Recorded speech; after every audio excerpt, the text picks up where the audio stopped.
This is Winnipeg Sports Talk Daily with Andrew Hustler Paterson and Michael Remis.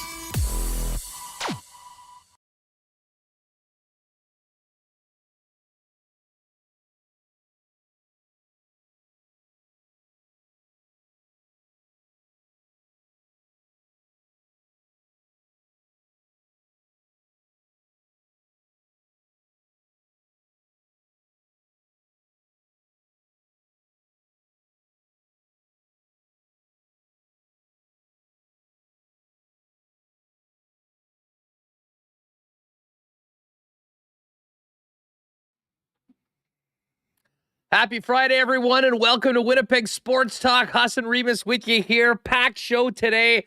Jets win again. Jets play again tonight. Mike O'Shea speaks on his 3-year extension, and we have a packed show to hit it all. Ted Wyman of the Winnipeg Sun is going to join us right off the top in about 20 minutes or so. And then we'll break down the Jets win in St. Louis and look ahead to the weekend with the road game tonight in Chicago and Ovi and the Capitals coming to Canada Life Center on Sunday night with Ken Wiebe. A crazy, crazy Thursday nighter last night. Baker Mayfield, 48 hours with the Rams, comes back for a thrilling 98-yard drive with no timeouts to beat the Raiders. Hacksaw will come on and talk a little NFL and tee up Week 14 in the National Football League. And our second of 12 big marble races in the Consolidated Supply Winnipeg Sports Talk Marbles Tournament of Champions that we got going yesterday. Should be a great, great day. Welcome to everyone. Shout out to podcast listeners. And again, podcast listeners, over the next 2 weeks, even if you normally join us on audio, throw a little timer on your phone or a little alarm around 2:45 and see if you can pop in and join us on YouTube to get in for the Marbles Tournament of Champions, because if you're able to qualify and be one of the top 3 marbles in any of the races heading into Christmas, you'll be entered in the championship race on the December 30th, where we'll be giving away a pair of Bomber season tickets courtesy of our friends at Consolidated Supply. Great start to it yesterday. We'll get it going again today. Here's a tease with a little new treat for you before we get into the marbles from you-know-who. So great show. We are all fired up to go. I am in a great mood after a big win last night for the Winnipeg Jets. And we got to thank all the sponsors that make this show happen. We mentioned Consolidated Supply, of course, Princess Auto, Coolbet, Not Auto Corp, the great people over at Vita Health Fresh Market, Wallace & Wallace. By the way, coming up, we'll announce our first unsung hero in our program with Wallace & Wallace and Josh Morrissey. Can't wait to do that. Manitoba Battery, Canadian Club, Culligan Water, Boston Pizza, the Nick and Nikki D. Group, and our friends over at Little Brown Jug. Michael Remis, what's going on? I'm in a pretty good mood, Huss. It's Friday, and I got the Marble song stuck in my head. But also, we're here to talk about yet another Jets win. I have to pinch myself to think I'm in real life, because I'm just going back, thinking about every conversation we had in the summer, last season, leading up to the season, and here we are now with the Winnipeg Jets convincingly in first place, with pretty much the same, key pieces of the roster.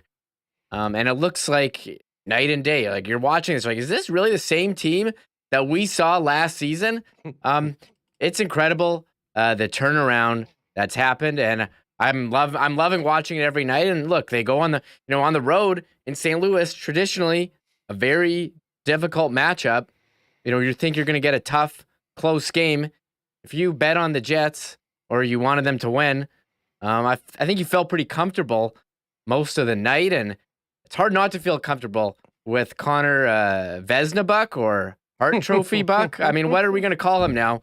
And plus, seemingly every top 6 player or, top 5 is like a point per game player. Dubois, with another 3 yesterday. So hard not to feel good in the chat heading into a weekend and a back-to-back against, Chicago, who's in the bottom of the Central. All right, just quickly, and you were right. I mean, Hellebuck, we just call him the man, and he will continue to be here for the game. We sort of did maybe bury the lead right off the bat because I am wearing this hat that you're all talking about in the chat right now. We finally located the lost New Era shipping container in the Vancouver port. And we got a little early Christmas present. We've been waiting for these for a while. But Remo, yes, the new WST hats are in. We were hoping to have these ones in time for the playoffs and the push to the Grey Cup. But yes, the new version of the WST hat is here. Sort of a blue and gold one, if you will. Again, podcast listeners, you'll have to check the YouTube to see it. Or you can go to winnipegsportstalk.com/store. But these are hot off the press. A limited edition special, New Era, WST, blue and gold version. We've also got, Remo, you know the things. The snapbacks are the 950s, and we've got let me just grab them out. We've also got a couple of other new versions of the logo hat. Of course, we sold out of the quote-unquote dad hats quite early. Yeah. But Remo, why don't you quickly show it off? Sure. It's a perfect time. By the way, all of these, again, we've got limited amounts. We'll have about 10 of each version, I think, at Royal Sports on the floor this afternoon. And then we'll, over the course of the weekend, get the other ones up on the site as well. Mm-hmm. Yeah, I got to put them on the website. So we have, the 950 snapback. We got this sweet. We'll do an official drop later with this black version. Then we got this one. It's like navy with a silver beak. This one's pretty nice too. We got 950 and 940 stretch with a snapback. So we'll do an official drop on Instagram later, but if you're here watching, get first look. I gotta have some time to take pictures. So these are awesome hats. I wear mine frequently on the show, and I can't wait to have more in my collection here. And you know what? I'll peel the layers back a bit. We were planning on doing these, and I had said right before we put in, like, hey, what if we do like a blue and gold one, like a little different version? I was really excited about these. But they turned out even beyond my wildest expectations. So, New Era, they're a little more expensive, but they are the best in the business. And these ones turned out so great. So, yes, I saw lots of comments, figured we'd let everyone know what's up about the hats. Royal Sports this afternoon, this weekend, all of the new lids. We'll have about 10 of them on the floor there. And then the remaining stock we'll have at the website for those of you that might not be able to get out to Royal. So if you want to maybe shop for yourself or someone in the family that's a fan of WST, obviously really do appreciate the support. But yeah, Remo, let's get back to last night's game. They just keep getting it done. But what I'd said on the program, I really expected a very desperate St. Louis team last night coming right out of the gate. We didn't get that. Now, there was some significant pushback from St. Louis. I know there's some people that expect the team just to run over their opponents for a full 60 minutes. That's not going to happen. And there was some extended pressure from St. Louis at times, but it was really all playing catch up. After the Winnipeg Jets went up early, and we talked about Pierre-Luc Dubois yesterday on the program, and actually I was kicking it with Kelly Moore and John Shannon on the OB pre-game show. We're all talking about the player to watch, and I said Dubois. Dubois had in some ways sort of a quiet 3-point performance in the last game against the Florida Panthers. But these sort of divisional games, a lot of times are where he can shine. The connection he's got going with Kyle Connor is basically seemingly right back to where it was last year when Connor had his record-breaking season. So why not get Dubois very much involved? And he was right from the get-go. And took advantage of maybe a little bit of shaky goaltending at times from Thomas Greiss. And Connor Hellebuck, as you mentioned, was absolutely brilliant. There was one play last night, Reem. I don't know if you recall in the game. I don't know who the St. Louis Blues shooter was, but they had the puck sort of like in the slot. They went around the side of the net, and Hellebuck just followed him till he had the pad out on the side, waited him out, and then just back out into the front, ready for the shot, handled it calmly. And it almost looked like a goaltending drill. That is how locked in this guy is right now for the Winnipeg Jets. Yeah, I think that was Ryan O'Reilly. I definitely remember that and was really impressed how he stayed so calm with his movements. And you watch games around the league, or you watch even last night, the goaltending on St. Louis. There's these shots that are squeaking through in spots. I was watching Dallas, Ottawa, like Anton Forsberg is letting in these squeakers that are hitting him and going in. Connor Hellebuyck doesn't do that. He's stopping everything. He's not allowing rebounds. He's unbelievable. And you had me convinced, and you said earlier this week, like, forget the Vezina. He's definitely a Hart trophy candidate. The Jets, they got outshot a bit, but I didn't feel like the game was ever out of control. They really picked it up in the second period, scored a couple, and Hellebuyck helped keep him in it. Pierre-Luc Dubois, he has been the player this year that they thought they were getting. A tough center who's a pain to play against, draws a lot of penalties. You put him in front, but on the power play, and he just smacks it in. It was pretty awesome. And the Jets only had one power play, but you really saw Josh Morrissey in action there. I mean, how much he's improved and why he's meant so much to this team. It's just, I tweeted out during the game, like, again, I still, like, I'm sitting here, like, you sit down, you're like, what is happening with this team? I tweeted out, what was the actual thing? I'm having a hard time believing I'm watching pretty much the same team. 245 likes on Twitter, not to, like, pat myself on the back here, but everyone's like, yeah, like, it's awesome. I mean, I don't know how, but this has been so much more fun than last year. Listen, I can't wait for this game tonight and the team to get back home on Sunday, and then Tuesday, the Vegas Golden Knights here. I mean, listen, it's fun being a Jet fan right now, and this team, I think, is really earning the belief from the fan base. And a lot of you had maybe kind of said you were out, or I heard some crazy things from Jets fans over the course of the summer.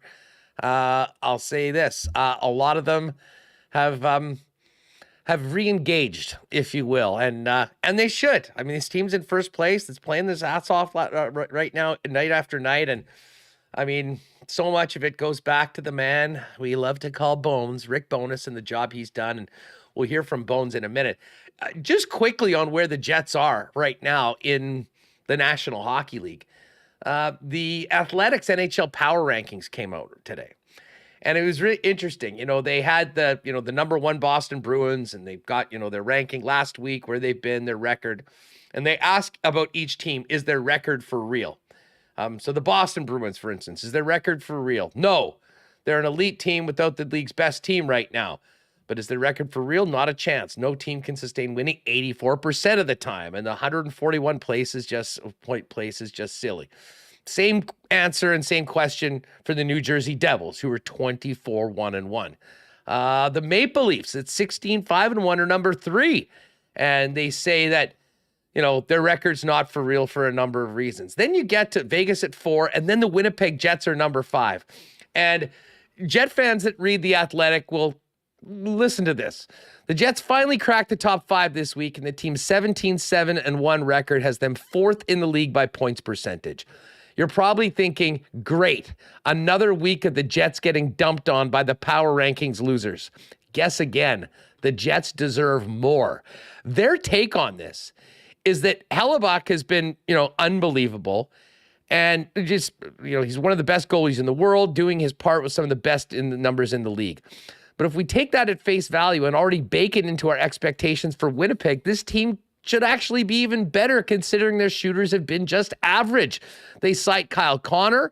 They cite the loss of Nikolai Ehlers, and wonder what this team is capable of going forward. And Remo, we've had a lot of laughs on this program on how the Jets have been slept on by people outside of the market, and in particular, Dom and the guys over The Athletic. It seems like the Jets have opened up eyes outside of this market, and even The Athletic power rankings are respecting what the Winnipeg Jets are doing right now. On the thing, they've done all this without Nikolai Ehlers, and yeah, Kyle Connor, he got off to the slow start, but like, if you're on team, watch the game, Huss. You saw that he was getting like robbed on grade A chances. He was hitting the post. You knew the goals were coming. So I'm not surprised that he's gone on a bit of a heater here. But yeah, they've got, offensive talent. You saw it on the power play. You see it every game, and you do have he's the best goalie in the league right now. I think Sorokin, after he's player of the week, he had a rough game. We'll see what he has tonight against the number 1 New Jersey Devils. But I mean, watch out for the Jets. 700 win percentage, firmly ahead of Dallas now. They got the same amount of points in 2 less games. 7-3-0 in their last 10. Like, yeah, they had that stinker against the Blues, but if you're going to have one stinker and then win 3 in a row every time, I mean, that's 3/4 win percentage, and that's basically what they are, 700. So, I mean, it's just been what more can you say? We've been, as you said yesterday, I think to Frank Carter, we've been like the Rick Bonus appreciation day every show almost, and it's amazing to think like how this team is just transformed from last year. Well, and I got to give a shout out to my guy Derek, the Jets Pope on Twitter, who has been been pumping up the Bones Brigade, which of course old school skateboarders will remember the Bones Brigade. But the Bones Brigade is now here in Winnipeg, and the skull and crossbones emoji, that we can just use that for Bones. And I tweeted that out last night with a picture of him with a bit of a smile from my seat watching the game and the post game last night. And man, it is what a run so far. And listen, they got to get right back at it tonight in a very winnable game against the Chicago Blackhawks. I know it's back-to-back. I know they're in another city. There was travel. This is a great opportunity. Good teams can beat the teams below them right now. The Jets have done that so far. And I would imagine we'll see big save Dave tonight, Dave Rittich in net. And then get Hellbuck ready for a Sunday nighter, and of course the visit of the Vegas Golden Knights. Now I do want to get to the Bombers, but we're talking about Bones Dream. Let's get these Bones clips last night just before. We'll talk much more Jets with Ken Wiebe and with Ted Wyman a little later on. But let's go with 6, 7, and then 8. Bones talked about the game, a big win in the division that continues his team's spot atop the Central in first place. It was a gutty effort. You lose Saku that early in the game, and now you're down to 11 forwards, and we're mixing guys to right wing, left wing, and Scheisse was the right wing. We had to move some guys around, so I give our forwards a lot of credit. It was a gutty effort by them, and our defense. Now, were they coming at us absolutely desperate in the third period? Yep, they were. So give them credit for that. We bent a little bit, but we didn't break, and that's the most important thing. So. We got a lot of young guys in this team, and they got to learn how to handle the pressure of teams, A, coming after us, and B, just being in these tight games and making the right decisions and not complicating the game a little. All right, there's a very pleased Rick Bonus on his club after beating the St. Louis Blues. He did mention the loss of Saku Menelainen, Remo, who looked like he's going to be out a little bit. Upper body injury, as it was classified. Potentially, it looked like his shoulder was either out, separated. You worry about a potential collarbone injury, which I believe was a big part of what happened to Cole Perfetti last year. But they did have to run 11 forwards for the rest of the way, and that made for, a bunch of line combinations we hadn't seen before with guys playing all over the lineup. Dubois talked about it after he got the jacket in the dressing room. That was a big performance by everybody at the forward group stepping up. And I would imagine this means Sam Gagner will be in the lineup tonight, taking Menelainen's place. And you would think that Dominic Toninato will be, if he's not there in Chicago tonight, will be back with the club as insurance in time for Sunday's return to home ice against the Caps. Yeah, there was some line changes heading into the game. We thought Dylan DeMello was going to be out as he missed the morning skate, but he was in. And in fact, Dylan Sandberg came out for Logan Stanley. Big Stan, he was ready to play, and the team felt that Dylan Sandberg, needed a rest there. So I'm not sure what's going to happen with the defense today. I believe one of the assistant coaches meeting with the media later, and yeah, Saku Menelainen with the big injury, the dangling shoulder, and it sounds like he's going to be out long term. And I would agree with you. It sounds like Toninato will come up, but Sam Gagner will get into the lineup. And I'm looking at some of these line combinations that we saw: Connor, Dubois, Isimont, Perfetti, Sheffield, Wheeler, Barron, Lowry, Harkins. But then we had Johnson, Fjallby, Lowry, Barron, Johnson, Fjallby, Gustafson, Harkins, Connor, Sheffield, Isimont.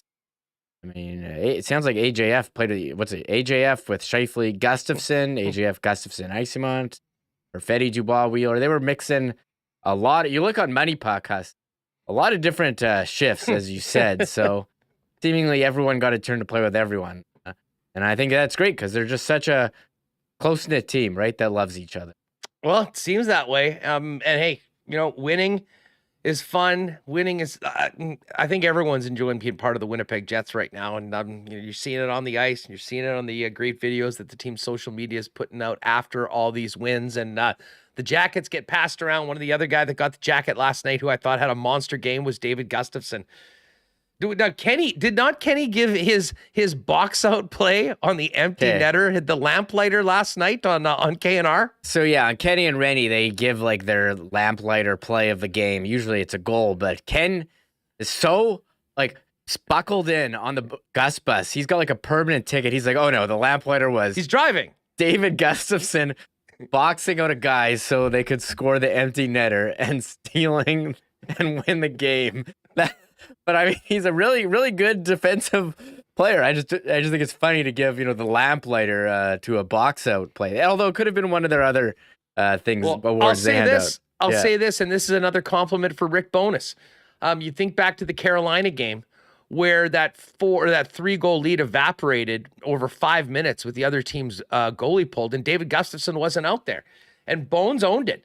He said later on this week, looking back, I think I maybe would have handled that differently, given another opportunity to do it. And I don't think anyone should have an issue with a guy like Gustafsson being out when the Jets are protecting a lead, because if there's one thing that he's proven he can do is be defensively responsible. He thinks the game very well. He puts himself in a position to make it as difficult as possible for the opponents to find their teammates, to get into scoring spots, and was a big part of the game last night. So shout out to the Gus Bus. He and PLD stars the game last night and got the jackets last night. Now, we're going to have much more on the Jets coming up. But with Ted coming on, we'll touch on the Jets as well with Ted. We wanted to hear a little bit of the Mike O'Shea press conference today because, of course, the Bombers head coach officially announced yesterday as signing a 3-year extension with the club. And today, I know Mike O'Shea doesn't like to speak too much, but today was the day that he did exactly that. And Remo, maybe if we can get to number 2, Wade Sure. Miller was speaking on the continuity that the Winnipeg Jets have had, really with Mike O'Shea as the leader of the football club and going forward for another 3 years. I lived through a lot of years as a player here and 5 head coaches and change all the time in football operations. And when I started, the opportunity was there to say, we're going to do this different and we need to hire the right people. And that's what Coach O'Shea brought in 2013 when we hired him and knew we were on the right path. And we got to where we wanted to get to. And now it's to continue at that level. All right, so there's Wade Miller on getting it done. And this is just vintage O'Shea. He was asked, I believe by Kelly Moore, if he thinks about breaking the all-time wins record for head coaches, as well as his legacy as the Bomber head coach. And I think he's already planning for training camp in week 1 next year. Here's O'Shea from earlier today. You talk about legacy, and I've had this conversation with a few guys that just don't happen to be on our team. And there's a lot of guys, not a lot, there's, guys that spend their careers worrying about their legacy. And I think that's ass backwards, right? I think you work hard every day, and then somewhere down the road, somebody else tells you what that is, right? But maybe I just don't think of it the right way either. But I have a hard time, I tend to take people to task in this room on word choice a lot of times. And the guys that are here regularly, they'll shake their heads and laugh. And it's not trying to be that way all the time, but I have a hard time with, while you've got a job to do, dividing your time, changing your focus to worry about something like that somebody else decides later on. The only thing you can decide is how hard you're going to work that day. The decisions you make that day. All right, there's Mike O'Shea. We'll talk about it with Ted Wyman coming up in just a second, as well as the Jets, and of course Ken Wiebe a little later on, Hacksaw, and of course race number 2 in our consolidated supply marbles tournament of champions. If you missed yesterday's program, if you didn't know what was up, get ready and buckle up for the next 2 weeks, gang. We're doing 12 races, one each day. It began yesterday. It'll go through the next 2 weeks, and the top 3 marbles in each of the races will qualify for the championship race on December 30th, our final act of 2022. And our wonderful friends and sponsors at Consolidated Supply have put forth a pair of Blue Bomber season tickets for 2023 for the winner. Just an unbelievable prize. So make sure you're with us. Around 2:45 daily, we'll open up registrations, and obviously the marble race will be at the end of the show. Consolidated Supply, your leaders in hot tubs right now. I know we can think about the outdoor kitchens for this summer, maybe around the holidays. It might be a good time to start planning it, as well as golf season, irrigation, landscaping, artificial turf. But the hot tub right now comes in very, very handy. If you're thinking about maybe adding that to the portfolio at the home, give Joe Spicy a call or pop down and see him in person at 1395 Niagara Road East. More on Consolidated Supply when we get going with the marbles later on this afternoon. Hey, the holidays are here, and our friends at Vita Health are ready with great prices on natural and organic supplements, beauty products, and groceries. Not to mention the gift of health. So many great gift options for your loved ones. Essential oils, candles, artisan soaps, bath bombs, lotions, chocolates, you name it. And you can also stock up on some of your favorite holiday food items like stuffing, cranberry sauce, non-alcoholic wines and drinks, perfect for entertaining, as well as you can pre-order your natural free-run turkey in-store today.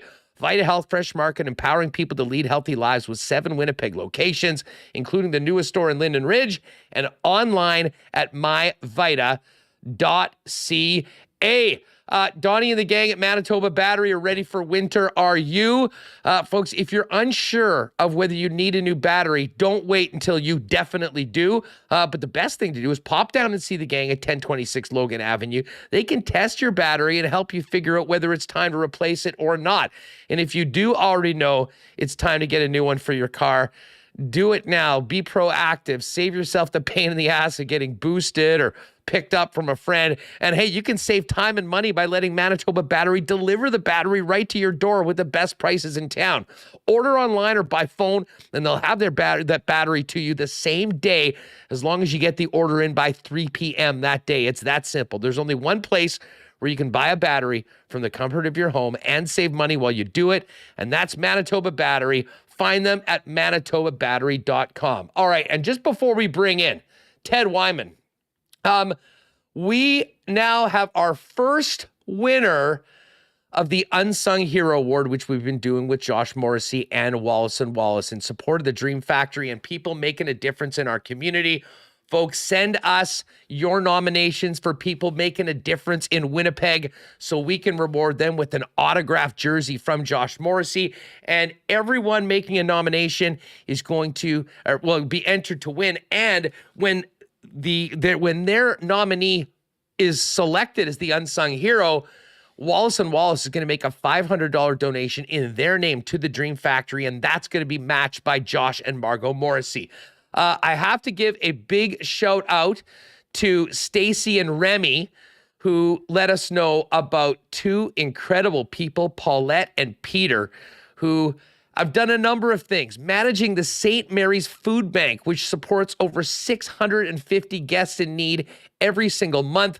They organize the donations from individuals, businesses, and basically anyone that's willing to help, run the logistics and make sure everything is required there for every harvest client every single week, distributing the supplies to every person in the family shows up. They make it all happen.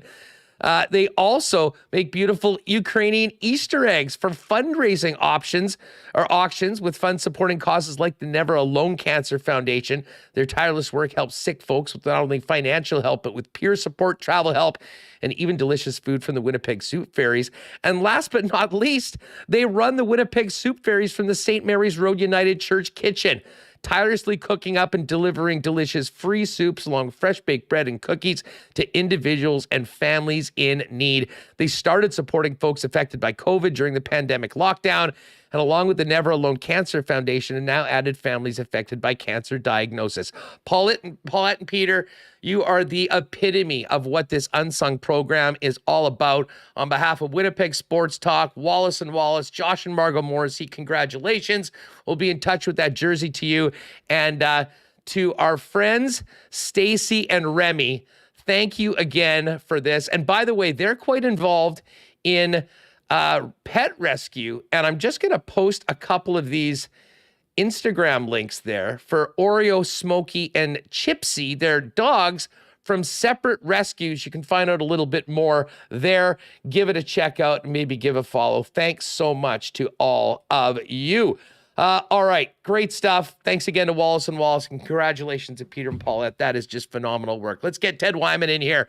We got Jets to talk about. Let's start off with the Winnipeg Blue Bombers. And Ted, best of the season to you. I see you got the logs on the fire, and hey, it's good times right here. I mean, the disappointment of the Bomber loss in the Grey Cup, I think, has sort of worn off a little bit, and Kyle Walter's right back to work. But for Wade Miller, there was no bigger check on the to-do list than Mike O'Shea, and he's back for another 3 years. And, you know, met the media in very O'Shea fashion. Oh, shucks, always thinking about the next thing, but that is what's made him this incredible leader for this team.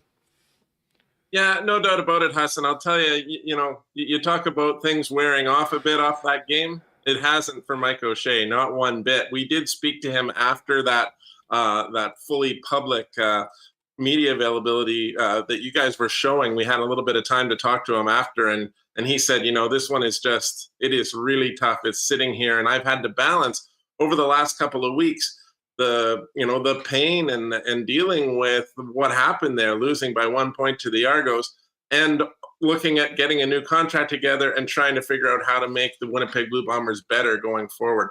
But in the same breath, he also spoke to the fact that they're not done yet, that they have so much to achieve with a group that wants to achieve it. How many guys have already come back? How many are looking forward to, they're looking forward to resigning a few more of their potential free agents. They've got O'Shea. He's got to finalize his coaching staff, but he's bringing back Buck Pierce for sure as one of the big pieces at offensive coordinator. And it's, it really looks to me like this is a team that is going to be a Grey Cup contender next year and probably in the couple of years after that as well. And maybe, just maybe, this loss against the Argos in Regina will be a blip on the radar, but it's still going to sit with them for a while. There's just no doubt about that.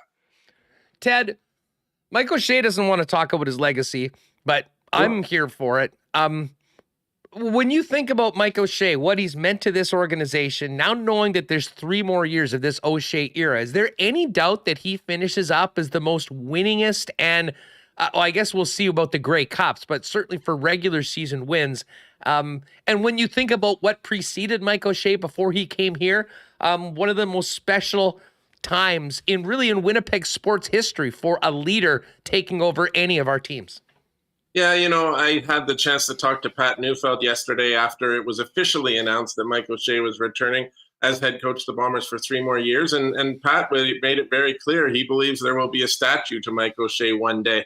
I've had a few people tweeting at me that it will only be fitting if he's wearing shorts and a hoodie and has his bushiest beard going on in the statue. But I think that would be appropriate, I must say. But, I think that's where it's going to be in the end here. Ring of Honor, Blue Bombers Football Hall of Fame, a statue outside IG Field. He's already in the Canadian Football Hall of Fame, but he's in there as a player. He's going to be in there as a coach as well and a builder in this league. Just a man who loves the Canadian Football League, has grown to love the Winnipeg Blue Bombers, has grown to love Winnipeg. And, you're right. It's just since the day they hired Mike O'Shea, it's been a special progress, and it's something that is to be celebrated by the people of Winnipeg because we all know what it was like before that. And Wade Miller himself spoke to it on a question I asked him about that continuity. And that was that in his time playing with the Bombers, which was 1995 to 2005, he went through 5 different head coaches, a bunch of different GMs, a bunch of different coordinators, all those things. And we all know that they had some moderate success, but no championships. And they had some real lean years in there as well. And he wanted to make sure that continuity was established with this team. And he felt like the minute he met Mike O'Shea, for the very first interview, it was at the Toronto airport in 2013, that he would be the guy. He said it took about 15 minutes for him to realize that was going to be the guy to lead this team for a long time. And credit to Wade Miller for sticking with it, because O'Shea went 12-24 in his first 2 seasons as head coach of the Bombers, and a lot of coaches have been fired for records that are even better than that. You know, yesterday on the show, Ted, I was sort of going over the years of the O'Shea era, and I think back to 2016. If you recall, it was 7-11, and then it was a bit of a step back to 5-13, and there was a lot of pressure on O'Shea and his staff to get that team to the playoffs that year. And if you recall, Drew Willie struggled early on. And I mean, to me, maybe the most significant point of the entire turnaround before the team was a legitimate Grey Cup contender was bringing Matt Nichols in and starting him. And at that point, something clicked. They started to win football games. And, you know, Matt Nichols is sort of a forgotten guy in this entire chapter. But really, that point, they never looked back. They became a playoff team. They lost a couple times. And then, I mean, really, if you wanted to chart it out to get a team to the top from where they were, I mean, it literally was step by step without any real steps back after 2 tough first seasons, where, to your credit, the Bombers did stick with their guy. They did stick with their guy. And even in 2016, when Matt Nichols had one of his best games as a Blue Bomber in the playoffs in BC, the Bombers, took the ball out of his hands at the end of the game. Mike O'Shea did that himself and had Medlock try an overly long field goal over 60 yards, which he didn't make. Everyone knows those are not easy to make in BC Place because it's strangely a hard place to kick long field goals, even though it's indoor. And unfortunately for Mike, he learned a lesson that day. And there was certainly some detractors after that. You know, you start out with 2 bad seasons, you make the playoffs, but then you make a bad decision, you end up losing that game. Again, they stuck with it. They made sure that they knew something good was building. And everything, you know, Mike is going to be the first one to credit other people in this organization. And there's no doubt that it starts with Wade Miller. You've got Ted Gavea and Danny McManus as the assistant GMs who've done an amazing job, along with Kyle Walters, the GM, in building what they have here. And I mean, the signings that they've done with Mike O'Shea as head coach, and he being one of the attractive reasons for players to sign here at first and then re-sign. You can talk Stanley Bryant, you can talk Andrew Harris, you can talk Zach Collaros after a trade. They ended up re-signing him. You can talk about Nick Dembski. You can talk about Adam Bighill, Willie Jefferson. All of those players are the absolute rock foundation of this team, even in this past season, except for Harris, of course, because he helped the other team win the Grey Cup this year, but he was a huge part of it for 6 years. And it's all about building blocks with this team. O'Shea is the number one building block of it all. And these players want to form that next layer right above him and help this grow into something special. And they've done it, and they want to keep doing it. And that's what really makes it exciting, I think, if you're a Blue Bomber fan, because it's going to be a blast to be a fan of this team for the next few years. You know, and I think, I mean, we all assumed that this was coming when guys like Adam Bighill and Willie Jefferson re-up, they're coming back. I'm not sure that those decisions are as easy and get done as quickly if Mike O'Shea isn't part of the mix. Wade was there, Wade Miller, of course, the guy that signs the checks. What did he have to say about the negotiations with Mike O'Shea? And what have you heard about kind of what was going on behind the scenes to get this done? Well, honestly, Hush, I think the situation is just this. Mike O'Shea didn't want to talk about it until after the season, and the Bombers honored that. They knew that it would be done in good faith once it came to the time. I think Mike needed a few days or maybe a week to kind of compose himself after what happened in Regina. As I mentioned earlier, he's still feeling the effects of that, and he'll probably feel it for his whole life because it was something they didn't expect to happen, and it was shocking for them. And I think once they sat down and got going, it only made sense. I think they were just talking numbers. But the Blue Bombers do have an issue. There's a couple of thoughts I have here. I want to make sure I get them both across. One is the Blue Bombers, like every team in the CFL, do have issues with the coaching salary cap, with the personnel salary cap. It's not just coaching. It goes to whole front office as well. And I mean, if Mike O'Shea is getting a significant raise, they have to figure out how that's going to work the rest of the way. So as you know, they haven't announced their full coaching staff yet. It's going to be interesting to see what effect that has going forward, because, you know, they're not paying Mike the same amount that they were paying him last year. He deserves more. He's won 2 Grey Cups under that last contract, and obviously he deserves more. So that's going to be an interesting situation. And the other one, of course, Huss, is that there wasn't really an opportunity anywhere else for Mike to go somewhere else. I mean, as much as people would look at it and say, there's an opening in Ottawa. Yeah, there's an opening in Montreal. So he could go there, do a complete lateral move, be a head coach again. There's no move up for him in the CFL, at least at this moment. Unless someone was going to fire their entire front office and say he's taking over, it wasn't going to work that way. So I don't ever think there was much chance that he wasn't coming back to Winnipeg.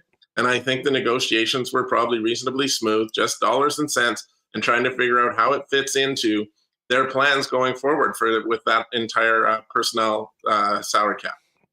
Hey, just quickly, I just see that Paulette has popped into the chat after getting our first ever Unsung Hero Award from Winnipeg Sports Talk and Wallace & Wallace. Paulette, thanks so much for doing this. You and Peter, as you can see by the well wishes in the chat, this is exactly what this program is all about, for people making things happen in the community. Thank you so much for everything you do, and we'll be in touch to you can start thinking about a nice spot for that autographed Josh Morrissey jersey that Josh and Wallace will be getting to you. Ted Wyman is with us. Ted, going forward now, they got the big dog signed. The leader is signed. What do you expect next to be up for Kyle Walters over the course of these next 4 or 5 weeks before we start talking about who's hitting the market? You know, that's a good question. It sounds like Stanley Bryant wanted to come back. It sounded like Jamarcus Hardrick wanted to come back, and he said they were already talking. I would fully expect, as long as those guys want to play in the CFL, that they'll be coming back to be the bookends on the offensive line once again. The rest of it is a little more interesting. You know, I mean, Nick Dembski had a fantastic year. There's going to be some money out there for him. Yeah, he's a Winnipeg guy, but I don't expect him to take less, a hometown discount, just to stay here necessarily. Yeah.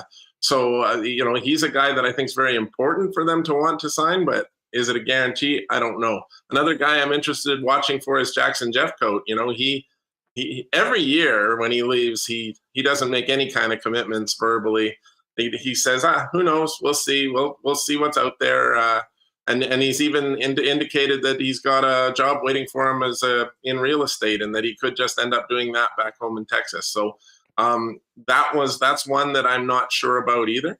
But yeah, I think they've got the biggest names out of the way. I really do expect, if Stanley Bryant is continuing to play, that he'll be up soon, being announced, and they'll go from there.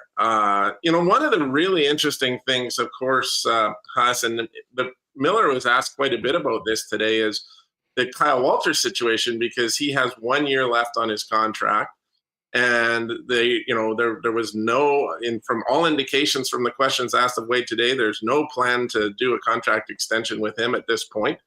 And he invoked the salary cap, the coaching salary cap himself when asked about Kyle's situation and how that's going to be affected potentially when they negotiate that next year. So I do think that there is something to watch there. I'm not sure exactly how that's going to play out, but they do have potentially, and he said every team in the league is going to have to rethink things a little bit about how they form their player personnel units and their coaching staff. So I do think that's something to watch for, what happens with Kyle in terms of a new contract or what he ends up doing after next season. It certainly will be something we'll be talking about next year. And I mean, you can't understate the job that Kyle Walters has done with this club, along with Mike O'Shea and Wade Miller, and of course, all the great players that have put that uniform on over the course of this incredible run that the Bombers have had. Ted Wyman of the Suns with us. Ted, can't not mention the first place Jets with you while you're here. I mean, what can you say about the job Rick Bowness has done? I joked and said, hey, if this team's going to be in, this guy's going to need to be a miracle worker. I'm pretty much ready to say he's been exactly that for this Winnipeg Jets team based on what we've seen so far on the ice. Should we start calling him Jack Adams yet? I don't Well, know. listen, if you didn't get your bets in early, the numbers dropping like a rock. Yeah. There's been some other good coaches. Jim Montgomery's doing a pretty amazing job in Boston, and they've been a great team. But, what happened in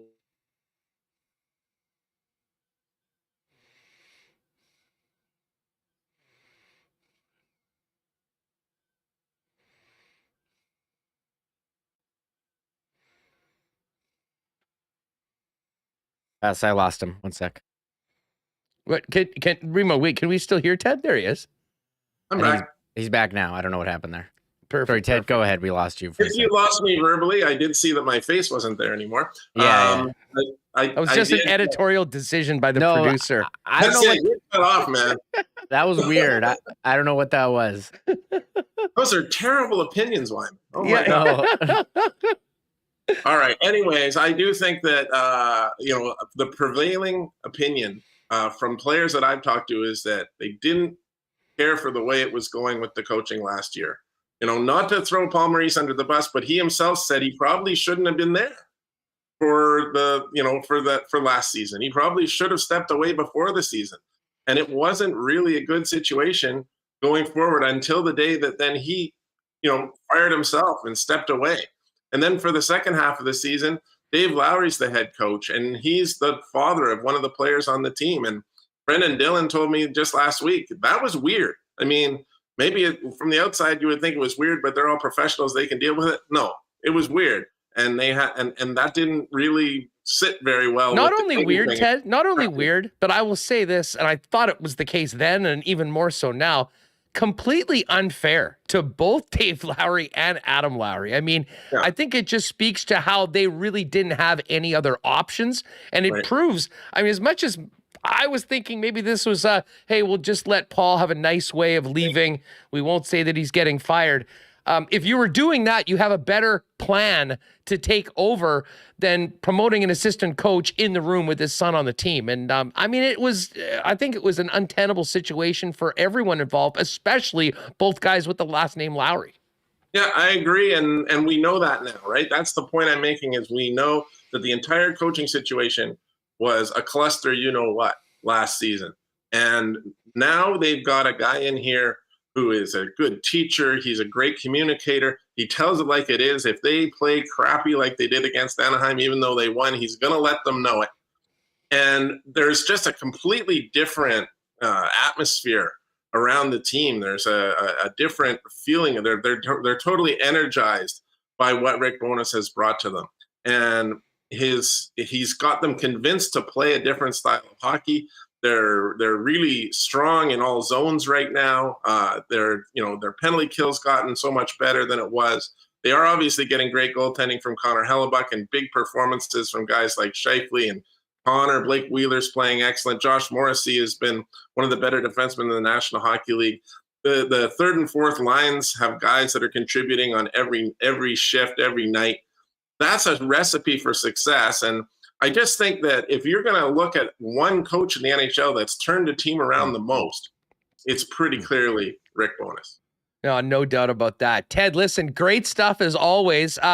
What's up for the holidays? You sticking around here? You getting on the road with the Jets anymore?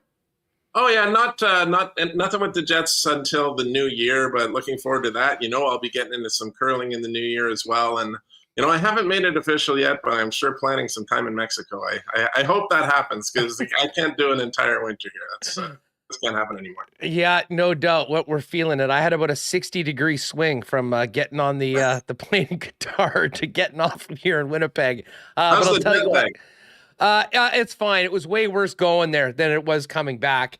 And to be honest, the vibes are so good right now with what's happening with the hockey team. It's making it a lot of fun here on Winnipeg Sports Talk. And I'm looking forward to this one tonight against the Blackhawks. Thanks for doing this, man. Best of the season to you and yours. You as well. Always a pleasure. Enjoy your time talking to Kenny, and we'll talk to you soon. Thanks, Teddy. There it is, the man, Ted Wyman of the Winnipeg Sun, our great friend. And we will definitely be hitting a little curling. A bunch of the Manitoba rinks actually going at it in the Masters this week. Jen Jones, Carrie Anerson, the Caitlin Laws rink, Maddie Dunstone going up as well. I think there's actually an exclusive at Coolbet on Dunstone and Laws to win this afternoon, although I think Laws is going head-to-head against Jennifer Jones. Anyways, we'll definitely get into a little more curling with Ted as we get closer to the Brier and the Scotties and follow all of our Manitoba teams, and we always do that for our friends over at Princess Auto. All right, Ted is done. Ken is coming up next. And I guess we need to get into our why not question of the day. We talked a lot about Pierre-Luc Dubois this week, and again, another monster game last night. Why not question of the day is around Dubois' future. And I'll just put this out. Do you think that what has happened, the turnaround of the team this year, the atmosphere around the club, the winning that this club has done, do you think that significantly increases the Jets' chances of keeping Pierre-Luc Dubois here on a contract extension, or are you still of the opinion that most of us had in the summer that that ship had pretty much sailed and it was going to be this year, and then probably having to find a suitor for a trade to bring some assets back for a player that would probably be leaving at the end of the term? Hit us up in the comments. Hit us up in the chat. Of course, the why not question of the day brought to you by our friends at Knott Autocorp. Popped by Knott yesterday. They are ready for the holidays. And, if you're thinking that the holidays might be a good time to upgrade the vehicle, now's the time to get down there. Amazing, amazing vehicles on the lot, ready to go today. And of course, the one thing that Knott does better than anyone else, it's source and find the car that you are looking for and getting you into it at the best possible price. Why not get into the car of your dreams at a great price with the help of the Knott team? Pop down and see them at Waverly and McGillivray. And don't forget, winter tire specials right now and the MPI payment plan in the service department. Why not get safe winter tires for you and your family and pay later with Knott Autocorp? Folks, you're looking at this lid. If you popped in late, hot off the presses, our blue and gold version of the WST Wordmark hat.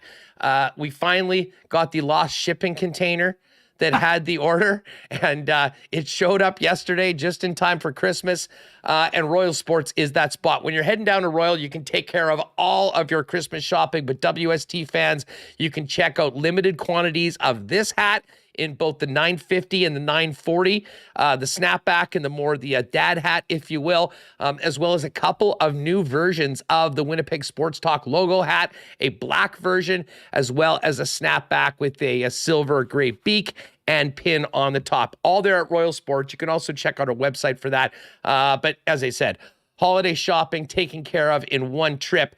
Heading down to Royal for all the sports fans. Tons of Jets merchandise, the new retro reverse jerseys, great Bomber gear, World Cup gear, and more. It's all there, not to mention the biggest hockey department in the city. Royal Sports, 750 Pembina Highway. And follow them on Instagram right now. You'll get the latest merchandise drops, sale information, and great holiday gift ideas on their story each and every day. And hey, if you're thinking about maybe needing to upgrade that wardrobe, guys, coming up in 2023, maybe give a nudge to that special someone and say you'd love an F Apparel gift card. Of course, F Apparel is the leading spot for menswear in the city, with custom suits beginning at just $400. And right now, heading into Christmas, they've got a great deal. If you buy a $100 gift card, you get a 15% bonus, so it comes back as $115. You can use that on custom suits, shirts, chinos, golf pants, accessories, and more. It's all there, and of course, they do have great specials as well, guys. If you're getting married, talk to them about free shirts for your entire wedding party and a discount, and of course, great deals for 2023 grads as well. 190 Smith Street downtown, and online. Make an appointment or find out more at F, that's EPHapparel.com. All right. Weeb's World Time on WST. We'll talk with Hacksaw a little later on with the Little NFL. Don't forget, race number 2 in our 12-day holiday Marbles Tournament of Champions with Consolidated Supply later on. But right now, it's time to enter Kenny. What is going on, my man? How are you? Us, welcome back. Great to be with you as always. A busy day in the sports scene. Nice lid as well. Great work. I'm doing my best. Those turned out well, huh? Yeah, it looks very sharp. I will be proudly sporting the hoodie here on the broadcast today as well. For those who may be listening later on the old podcast. Interesting week for sure. Big news on the Bombers front, and us just a quick one on that front. I mean, I think people have forgotten the patience that was required and a little bit of it, not a behind the curtain kind of thing here, but I mean, as you know, I don't cover the Bombers full time, never have, but always filled in for guys on holidays. And honestly, in one of those off seasons, Huss, I had a column written on how Mike O'Shea was going to do an excellent job in his next job. Basically, it looked like he was going to be, if Wade Miller and company had listened to the masses, most folks wanted Mike O'Shea replaced. So that just sort of bolsters what you had said earlier with Ted about the importance of that continuity and knowing what Mike O'Shea had to offer as a leader and as a coach. That column never made the light of day, but it had been written on the old laptop. And I'm guessing that, the Bombers are quite happy that they stood by their decision. And, that's just a massive development for them to have Mike for 3 more years. As Ted mentioned, I mean, we'll see what happens in terms of Kyle Walters' situation long term. But that triumvirate of the Canadian Mafia has done a great job with the Winnipeg Blue Bombers. And, obviously that stretches onto their scouting staff too. Had a great chat with Danny McManus at the Grey Cup over the phone about Dalton Schoen. And he talked about his, the ability to work together with Ted Godiva as well. I mean, they've just done a great job on a lot of those fronts. As you mentioned, the signings have started to roll in. And, I would think that, I wasn't in the visiting, or I was not in the losing locker room after Grey Cup. I was chasing around the Argonauts and catching up with Andrew Harris and doing those sorts of things for Sportsnet in the jubilation side. But you can be sure that this is something that's going to sit with Mike O'Shea. And, this guy doesn't need motivation. He wakes up every day with motivation, but it's definitely going to be something that fuels the Winnipeg Blue Bombers throughout the course of the offseason and the season ahead. And you can expect them to be a legitimate contender once again. And that unfinished business tour from whatever it was a decade ago or whatever that was, I think that there'll be a retro activity when it comes to the marketing department on that front. No doubt about it. Hey, you mentioned Dalton Schoen, and I'm just interested in what you heard from people when you were talking in and around the Grey Cup about his future. I mean, we all know that he had a stunning rookie season, was arguably the top receiver in the entire league. He's still relatively young. He's had cracks before and ended up in the Canadian Football League. Nathan Rourke's had all these teams that have apparently been in the mix. We haven't heard that about Dalton Schoen. Are you getting any indication of what the chances are that we might get him back in Winnipeg next season at all, Cam? Yeah, I think Hammer kind of touched on that earlier this week. He'd have his pipeline is a lot stronger than mine when it comes to CFL, NFL sourcing. But I do think, the one thing we know that Dalton Schoen is an excellent route runner. He's not necessarily a burner type, I guess, is what I would say, even though he did an excellent job of getting behind defenses at the CFL level. That might be the one thing that maybe is holding things up a little bit, Huss. But what we do know is that I'm with Jeff. I think that, as we're getting closer to seasons ending and, some teams are out of it, yes, but, those futures contracts and, I would be surprised if Dalton Schoen is not extended a training camp invite.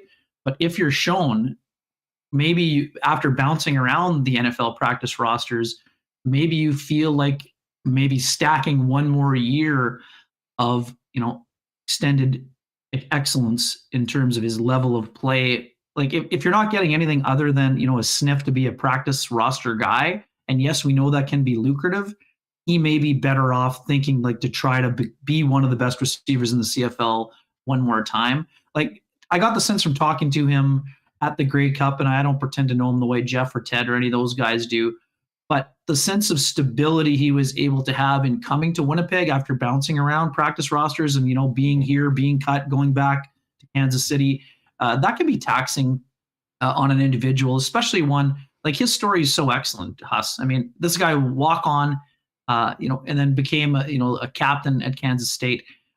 This is a guy who had to earn everything that he had ever had. So to me, I don't think he would view it as a setback if he spent another year in the CFL as a dominant player. In terms of that, again, we know that a lot of those guys want to be NFL players, and you can't blame them for that. It's what they grew up wanting to be. I wouldn't be surprised based on the again, it's only one conversation, but I wouldn't be shocked if he's back, Huss, for sure. But I also expect the interest level to be rising, and I just think it's a different position. Like with Rourke, I think he kind of had this, The interest in Rourke is also, I would think accelerated, and the number of workouts is probably accelerated by the questions about his injury. He missed so much time with injury this year that I think a lot of teams probably want to work him out just to see if he's back to full mobility, because we know he wasn't at full mobility in the playoffs when he returned. We know that Schoen is healthy, that he had a great year. I would think if you're looking for a possession type of receiver, or again, and like I said, I'm not saying he's slow. He's not slow, but I don't know that he's necessarily a guy that's going to be stretching the field at the NFL level, right? I mean, it's a great point. I mean, I think there's enough. I mean, you have the incredible elite route runners, which he has proven to be right now in the Canadian Football League. And there's some guys that just are able to get open without that elite NFL speed. And as I said, hopefully he'll get overlooked and be back here, because, man, he was phenomenal being part of the Bombers. Let's get to the Jets.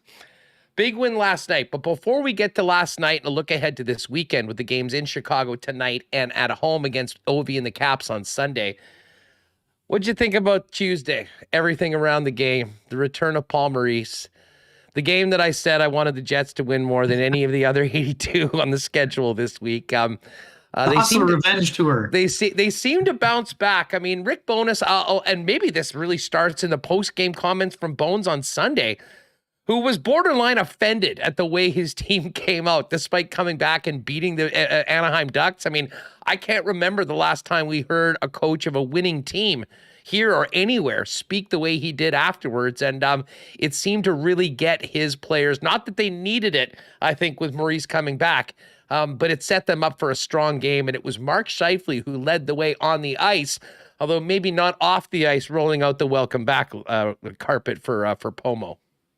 Yeah, there was no red carpet, and as I wrote in my column at sportsnet.ca, nostalgia was not at the top of the list of priorities for one Mark Scheifele this week. Obviously, Blake Wheeler, we know they had the recognition after the video where Paul pointed at Blake, but Mark was seen tying his skates, I believe, at that time, and showing very little interest in all of the conversations that were directed his way. I think Mark was trying to be polite there for sure. We know that things kind of broke down in terms of the relationship, not even necessarily near the end, but it's something that kind of been lingering for quite some time. And again, this isn't uncommon. I mean, Steven Stamkos and John Cooper had to find their way together as well. So I do think there was some additional motivation for several players who didn't like the way that things ended. Mark Scheifele probably being at the top of that list. Paul was quite, forthright in terms of saying if he had any regrets, that regret would have been probably to not be lured back by the thought that the defense corps was finally going to be upgraded and that maybe this team had a chance to do something special. But again, if you've been around a team for a long time and you think you have a chance to win and you've invested 8 years the way that Paul had, I think it's easy to say from the cheap seats that he should have just walked away. I mean, this is a guy who is 7 wins away from the Stanley Cup in the 2018 Western Conference Finals. So, to think that it would have been easy to walk away, I think is I would say that's using the 2020 vision. But overall, it was an interesting vibe. I mean, I think he got a salute that he deserved. And I think the other thing that stands out, I mean, Paul said it himself and Paul was right. I mean, I think that they just got to the point where, those expectations that Paul Maurice created during his time with the Jets, as Blake Wheeler mentioned on the morning of the game, it's those expectations are why the Jets had to look elsewhere, even though they were forced to do so. Paul Maurice did an excellent job with this organization, and he will be remembered for the job that he did. But it got to the point where things needed a little bit of a shakeup, and no matter how they happened, and in this case, it was a resignation, not a firing. And just to reinforce that side of it, Huss, I mean, I'm going to reiterate this again. If you saw the look on Mark Chipman's face on December 17th on the morning where Paul was at the podium, that did not look like a man to me who had been having conversations about firing Paul Maurice. He was devastated, and I don't think that is it possible that Paul may have been fired during the year, Huss? Yes, but a firing of Paul Maurice was not imminent. Well, and then the best example of that was the fact that, I mean, what they did when he was gone, setting up the most awkward situation in recent history in an NHL locker room with a guy coaching his kid that both Adam spoke to and other players as well. I mean, that is not the, shall we say, the prescription to turn things around mid-season. And, I think it was Doug Phil that asked the question, as if Chevy been asked, if they wish that they had done that earlier. And maybe that is the case. I'll say this, though, as we sit here right now with the Winnipeg Jets in first place, Ken, it seems like however we got here, it has been the perfect marriage of a team and a head coach that it's all coming together. And if you did that earlier or got a permanent guy at that point, well, Bones had a job last year. So none of this happening is possible right now if this happens earlier. So as much as the last couple seasons were disappointing, I think what we have to do is sort of live in the moment and appreciate the incredible turnaround that Rick Bowness has authored with the team that is completely bought into what he has been preaching. Yeah, no doubt about that. And I just want to reference a couple other things. It's super interesting, Huss, right? So look at Bruce Cassidy. Bruce Cassidy didn't suddenly become a bad coach. Like, look at what he did in Boston. He had an incredible run there. Look what he's doing now in Vegas. Pete DeBoer, I would say the same thing. Pete, had the Vegas Golden Knights in a good place, but it wasn't working anymore. But he goes to Dallas, and that's a team battling for first place. So sometimes good coaches can have their voice, be diminished to a degree as well. That's neither here nor there when it comes to this discussion. Rick Bowness is doing a fabulous job, but Huss, you're right. Things usually line up for a reason. And if the Jets had made a move 2 years prior or whatever that time may be, it may not have had the same result. So you're right. Rick Bowness is doing an incredible job with the Winnipeg Jets through 25 games. He has got the buy-in that was previously not there, or at least, it was there in 2018, but then it had not been there for quite some time after that point. And now it's about seeing how they can handle that responsibility. I love the fact that, most coaches think 25 games is far too early to start looking at the standings. I love the way Rick is handling this, Huss. It's an old school approach, saying, there's a responsibility that comes with being the first place team. You should embrace that responsibility. And, I'm not saying that every single player has to look at the standings every day and say, oh boy, that team's 3 points back with 2 games in hand or whatever else. But take pride in the fact that they are in a chase. And when a team has missed the playoffs the way that the Jets did last season, there is going to be a renewed sense of purpose that has been on display. And a lot of those guys are embracing the challenge. They're embracing being coached a little bit harder, and they're embracing the opportunity to make, to have an impact. And I think the biggest thing that Rick has done, we talked about it for probably 3 or 4 years. He's made people throughout the course of the lineup, and even those healthy scratches, feel like they have an important job to do on the team. Sometimes that means 6 minutes. Other times it means 10 minutes. But for a while now, the Jets did not play their fourth line enough, Huss. We were beating that over the head for a long, long time. They've managed to have people like David Gustafsson feel important on the team. And lo and behold, there he is on the ice in an extra attacker or man down situation late in the game. He doesn't get an assist on the play, but he makes an important seal on the end boards that allows Neil Pionk to get the puck to Blake Wheeler, who gets it to Cole Perfetti into the empty net. Well, he won the lamplighter for rubbing a guy out last night on KNR. It was that was the We've Got You Covered. That was the behind the scenes. That's the behind the scenes play. Excuse me. But, and you know what, listen, and I referenced this earlier, but I think it's important to do it again if we're having this conversation about Gustafsson being out there. Rick Bowness has demanded accountability and honesty from his players. He said it as much. We all remember the collapse in the last 5 minutes of the game against Carolina, where Carolina scored 3 empty net goals and David Gustafsson wasn't out there. Right. And Rick Bowness admitted after the fact later on that week, looking back, if I had to do it over again, I'd probably handle it differently. And then lo and behold, last night, who's making an impactful play in that very situation? It's the Gus Bus. And it shows that he backs up what he says and isn't afraid or too proud not to admit a mistake. And I think it speaks well, and I think that resonates very well on the guys within the room when you see that sort of action taken after something that happened earlier on and a frank, honest admission that, you know what, maybe I didn't make the right decision in that spot. Yeah, it's super interesting, Huss. We see Ovi score twice into the empty net this week. So, using skilled players in that role is not uncommon by any coach. But there comes a time where you want to have some of your most defensively responsible players out on the ice as well. And Gustafsson has proven to be that. And it wasn't just because the Jets were down to 11 forwards. I think we're going to see times coming up here over the next little while where Gustafsson is used with Adam Lowry, where you have the two centers thrown over the boards. One of them goes to the wall, and they'll be out there maybe together to protect leads, like that one, against the St. Louis Blues. But even when guys like Axel Jonsson-Fjällby, they come out of the lineup and fans are up in arms for half an hour or 2 hours on the old Twitter machine and whatever else, and they can't understand why Rick Bowness is doing some of the things that he does. Well, it's Rick's job to know his team, Huss, and how he manages the internal competition. I mean, ultimately is up to him, because we talk about accountability. The person who has to be accountable for the lineup is Rick Bowness. So, and we trust that he knows the roster a little bit better than we do, even though we are, quick to criticize. And again, I'm in that class of people who haven't always agreed with the decisions. But at the end of the day, Rick Bowness is doing what he thinks is best for the club. Listening to Logan Stanley, he played almost 18 minutes in his first game back. And I still stand by what I said, Huss. I think that one of the things that could have helped Logan Stanley was to be in Abbotsford this weekend, playing conditioning stint games in the American Hockey League level to help him get his wind up. That's not a knock on Logan Stanley. It's a tip of the cap or a stick tap to the way Dylan Sandberg has played so far in that role. Having said that, Logan Stanley came in and had an impact. He had 5 hits in the game, 2 blocked shots, played almost 18 minutes. Well, whether people like it or not, yes, his assist came on a shot that was wide of the net. And no, I don't think he intentionally shot it wide to have it land on Mark Scheifele's stick, but he did his job in getting his shot through. He got on the score sheet.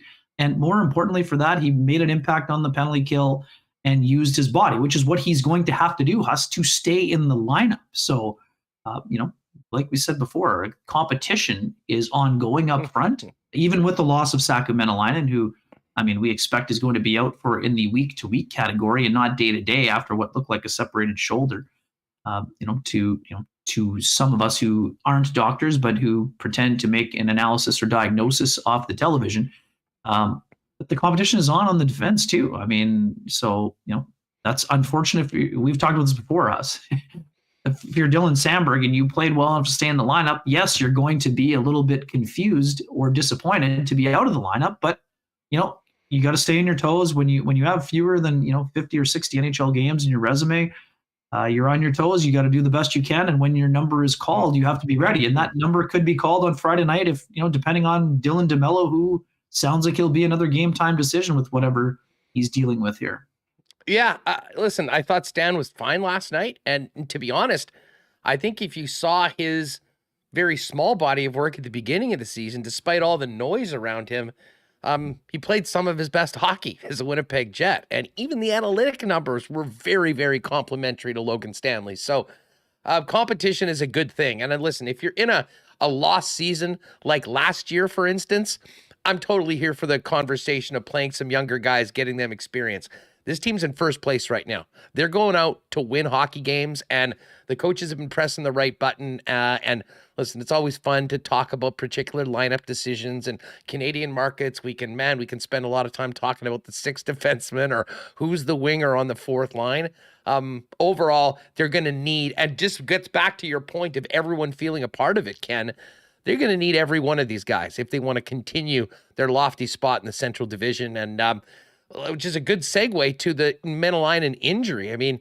Everyone was all around the lineup last night. We were going through the different line combinations from Natural Stat Trick, and it was far more extensive than it normally is. But let's talk about this injury. If he's out for the next little while, is this as simple as Sam Gagner coming back into the lineup and Toninato coming back up and being the extra forward right now? And in particular on the penalty kill, where he's been a big part, I do wonder who gets a bigger role right now with Menelainen out, because he quietly has had a very impactful season, I think. Yeah, I've liked a lot of Menelainen's game. Obviously, he's got a little bit of offensive, flair that he's added to the mix the last little while here, including that 2-goal outing the other night against the Chicago Blackhawks, right? But I think actually Jonsson-Fjällby will benefit on the penalty killing side. Even after he came back into the lineup, he wasn't being used to kill penalties quite as often. Blake Wheeler's been used in that role a little bit more of late. He's been out there with Gustafsson. So I do think actually Jonsson-Fjällby... Saw Scheifele out there as well on Tuesday. Yeah, I think that's was more of a face-off scenario, and he's being the right shot guy that he is. I think that Rick has thrown him out on the strong side. I know that there was a little bit of not uproar, but folks on the old socials going a little bit. You having the old eyebrow raiser there, like when Nikolai Ehlers had his penalty killing shift a few years ago. I don't think that's as uncommon, but I do think that Sam Gagner comes in for now. But Huss, I've been advocating on our show, for quite some time now. If it's a longer term injury, which I would imagine that it is, I do think that Kevin Cheveldayoff may accelerate his, I think he's already been making calls, but we know from looking around the league, it's tough to make trades. But this is another third, it's the third player in the top, whatever you want to call him, top 9 or top 10, whatever number you want to use. That's a lot of bodies that are out probably until at least the new year. You're right. Dominic Tonnato played fine when he came up. He can be used on the penalty kill as well, Huss. I don't mind, if you're Sam Gagner, of course, you'd love to be in the lineup every day, but that load management aspect, I think, is probably going to help him in the longer term, similarly to how it has helped Corey Perry and guys like him. But I do think that this could accelerate the Jets, maybe looking for someone on the trade market. How they get to that point, I'm still not 100% sure. We know that they've got some guys going to the World Junior here coming up, and that's good for them in the long term as well. And I think it's important for the development of those young players. But to me, I said on the show last night, I think Ivan Barbashev is a guy who would be on my radar, Huss. I know Jesse Puljujärvi was a guy who was getting a lot of talk in Edmonton and around the league this week after his interview with Tommy Sapela, our pal there from Finland, saying he wasn't sure if he even belonged in the NHL. That sounds like a guy just basically it's a plea for help to get him to a different situation. But again, that's a scary thing. If you're rolling around with one goal and I know it's not full time with McDavid or Draisaitl, but he's been given opportunities with those guys. So is a guy that he'd be worth taking a flyer on, depending on the price tag? Sure. We know the Jets had interest in him previously, but what's the cost? And now all of a sudden at $3 million, that takes up almost all of the available space. Let me ask you about the cap space. Let me ask you about the cap situation for the Jets right now. Because I'm just pulling up Cap Friendly, and it says the projected cap hit is $80 million. Their projected cap space is basically $2.5 million. Their current cap space is $3.625. The deadline cap space is over $10 million.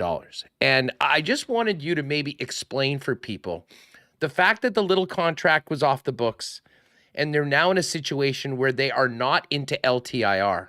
How advantageous literally every game that goes by for the Winnipeg Jets is not being at the cap, and what that may allow their general manager to do if he does want to pull the trigger on a trade in the next little while, or waiting a month or two and getting closer to the deadline.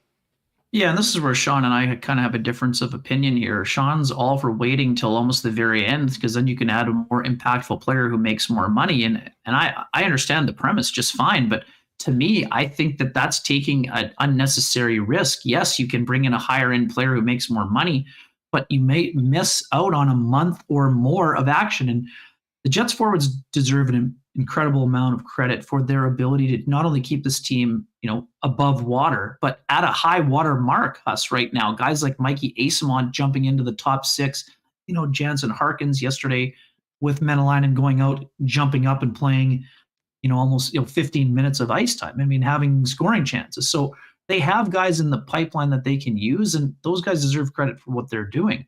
But in order for the Jets to stay at the top of the Central or at the top of the West in points percentage, which is where they opened on Friday morning, I think they need, for a team that was already looking to upgrade the forward position, I think they may have to act a little bit sooner. But us having that extra cap space and money available does help them every single day, not just every single game, but it would allow them to go bigger game hunting. But the bigger game hunting is also going to cost you a little bit more, right? That's the other thing. And we've talked about this so often going into trade deadlines.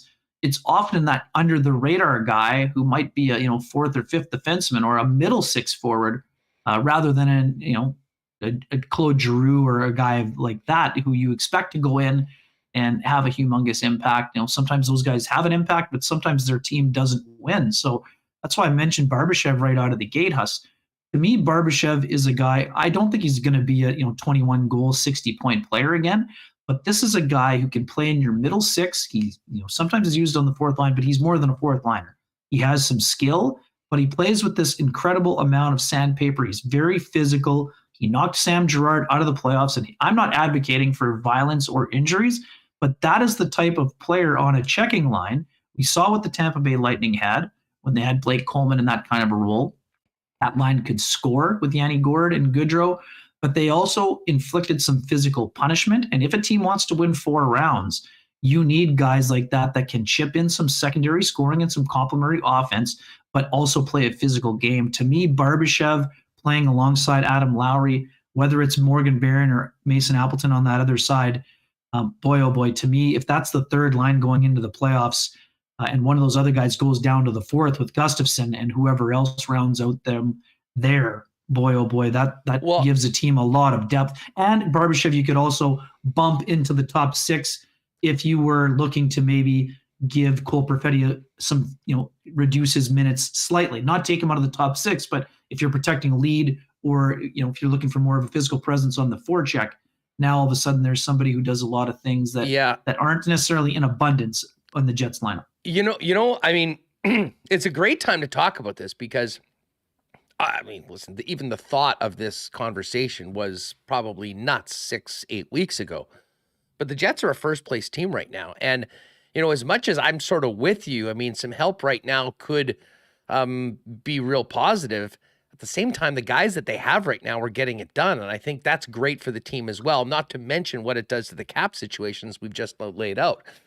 But Ken, I have to ask you, with where the team is right now in the standings, and assuming whether they're still in first, if they're comfortably in a playoff spot as we go through the next couple of months, how aggressive do you think Kevin Cheveldayoff will be at the deadline, considering the elephant in the room, which is all the expiring contracts and decisions, in my opinion, that have to be made one way or the other about Connor Hellebuyck and Pierre-Luc Dubois in particular at the top of the list come the summer? Yeah, Huss, to me, it's even more about Hellebuyck. Yeah, Hellebuyck long term. To me, it's a push all the chips into the middle of the pot situation for the Winnipeg Jets. We talked about urgency coming into the year, given all those guys who have contracts that can become UFA status in the summer of 2024. What the Jets are doing is impressive, Huss, but we talk about a 2-year window. But if the Jets are using a 2-year window, that also means they are rolling the dice. It's a 1-year window. No, that's what I mean. If it's a 2-year window, you are allowing a lot of those guys to walk potentially for nothing, unless you're able to re-sign them after January 1st. Some of them, and some you'd have to wait. The Jets don't have the luxury of being one of these teams that can add through free agency and all that. To me, those decisions need to be made at the end of this season. Sure. I could see Mark Scheifele at his age playing out the contract and then potentially re-signing depending on what's there. But considering what you gave up for Dubois, I think he's 1B, and Connor Hellebuyck is where it starts and ends.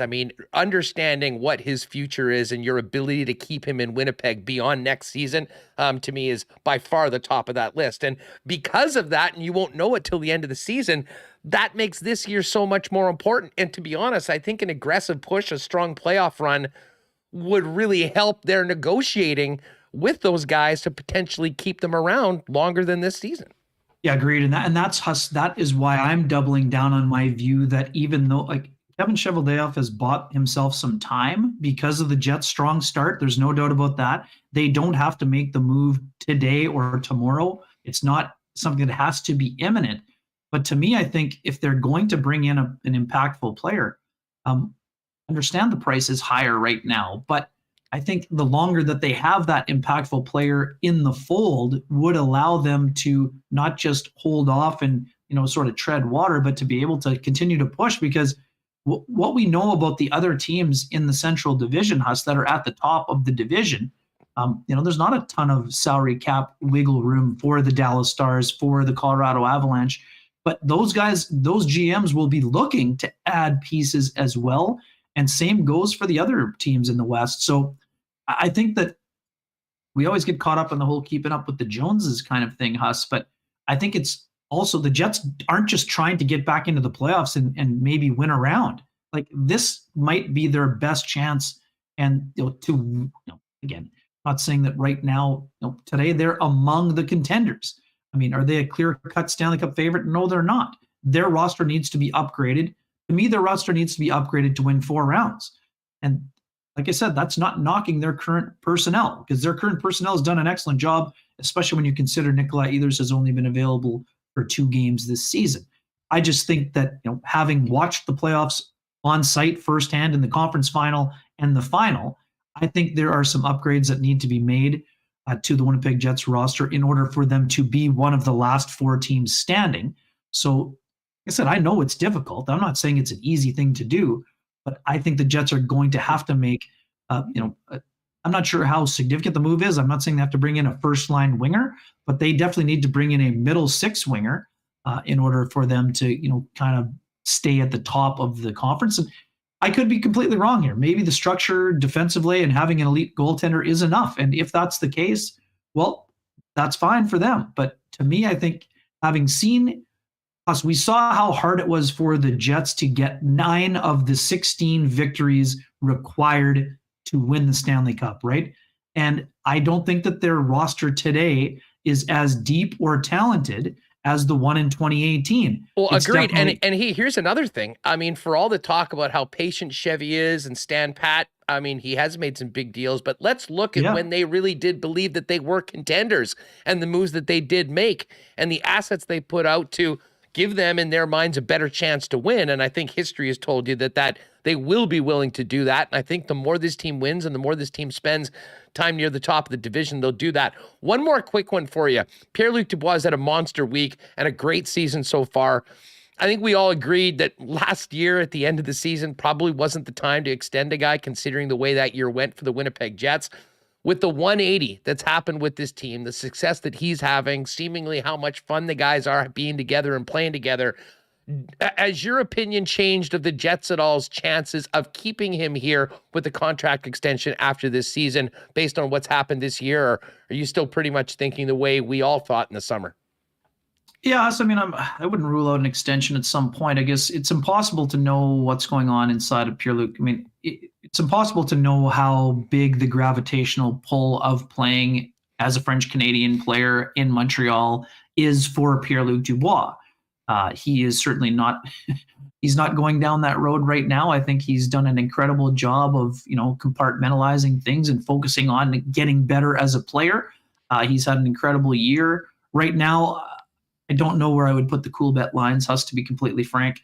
Are they getting better? I would say they're definitely getting better because of 2 reasons. A, the responsibility that has been given to him by Rick Bowness. I mean, we already started to see that last year with Dave Lowry. Dave Lowry was pushing Pierre-Luc Dubois in a situation where he was not the number 2 center. He was the 1B center, and some nights he had more ice time than Mark Scheifele.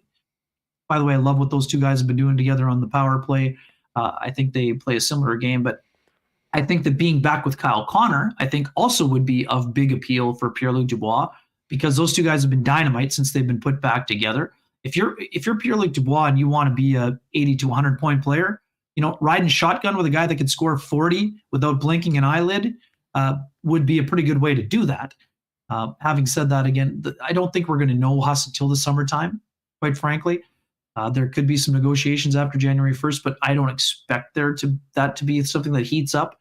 I'm really thinking it's happening in the summer. Driving up the price, right? Yeah, he's driving up the price for himself, which if you're Pat Brisson, you're thrilled, because no matter how it plays out, Pierre-Luc Dubois is going to be getting paid, whether it's here or somewhere else after a potential trade. But I think the Jets are enjoying what they have. But what I wrote in my column today, I mean, Pierre-Luc Dubois has shown them what kind of player he can be.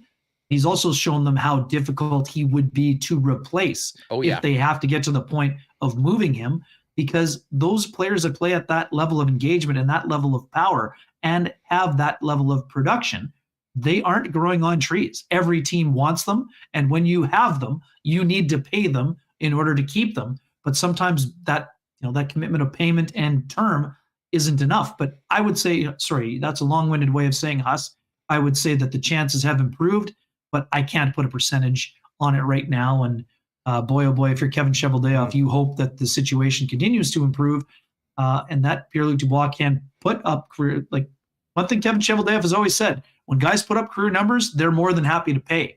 and they have paid for a lot of those players on longer-term deals. And Pierre-Luc Dubois is still 24 years old. So if he's getting an 8-year deal, the chances of it, that's not a legacy contract because it expires at 30, 32. It's prime time. And listen, the guy, Right? he's earning the checks right now. And yes, his agent should be quite pleased with what's happening so far. Have a great weekend, a busy one for you guys. We'll look forward to catching up with you and Rennie after the game tonight. And of course, after Sunday's home game against Ovi and the Caps. Thanks for doing this, Wiebe.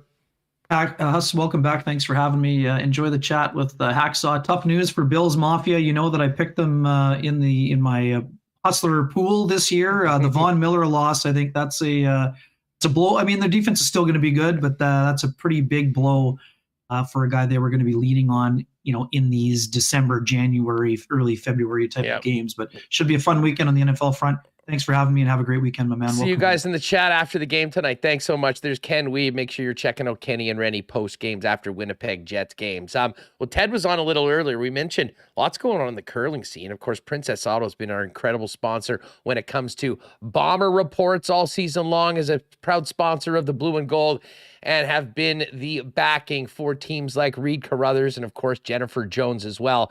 Cannot wait to talk a little more curling on the program as we get into the winter. Of course, Princess Auto, with the holidays here, is the place where you'll find the best deals on the most unique assortment of tools and equipment around. Everything you need to complete the projects on your list or start something new is at Princess Auto. 2 Winnipeg locations, Panet Road, Portage Avenue West, and you can always shop online 24/7, 365 at princessauto.com. Water issues around the household? Folks, when it comes to water, the family-owned Culligan Water Team have been taking care of Manitobans for over 65 years. Pop down and see them and check out their water softeners, filters, bottled water coolers, whole home systems, drinking water systems, and citywide water delivery services, not to mention commercial and industrial water products and solutions. Whatever you need, Culligan's got you covered. 1200 Sargent Avenue, 694-5180, and check out all of their water products and solutions for you and your family online at drinkculligan.com. Hey, the holidays are here, folks. Make sure to leave the car home and take an Uber. Or if you're at home entertaining, make sure you're stocked up with the good stuff. And of course, that's Canada's favorite Canadian whiskey, Canadian Club.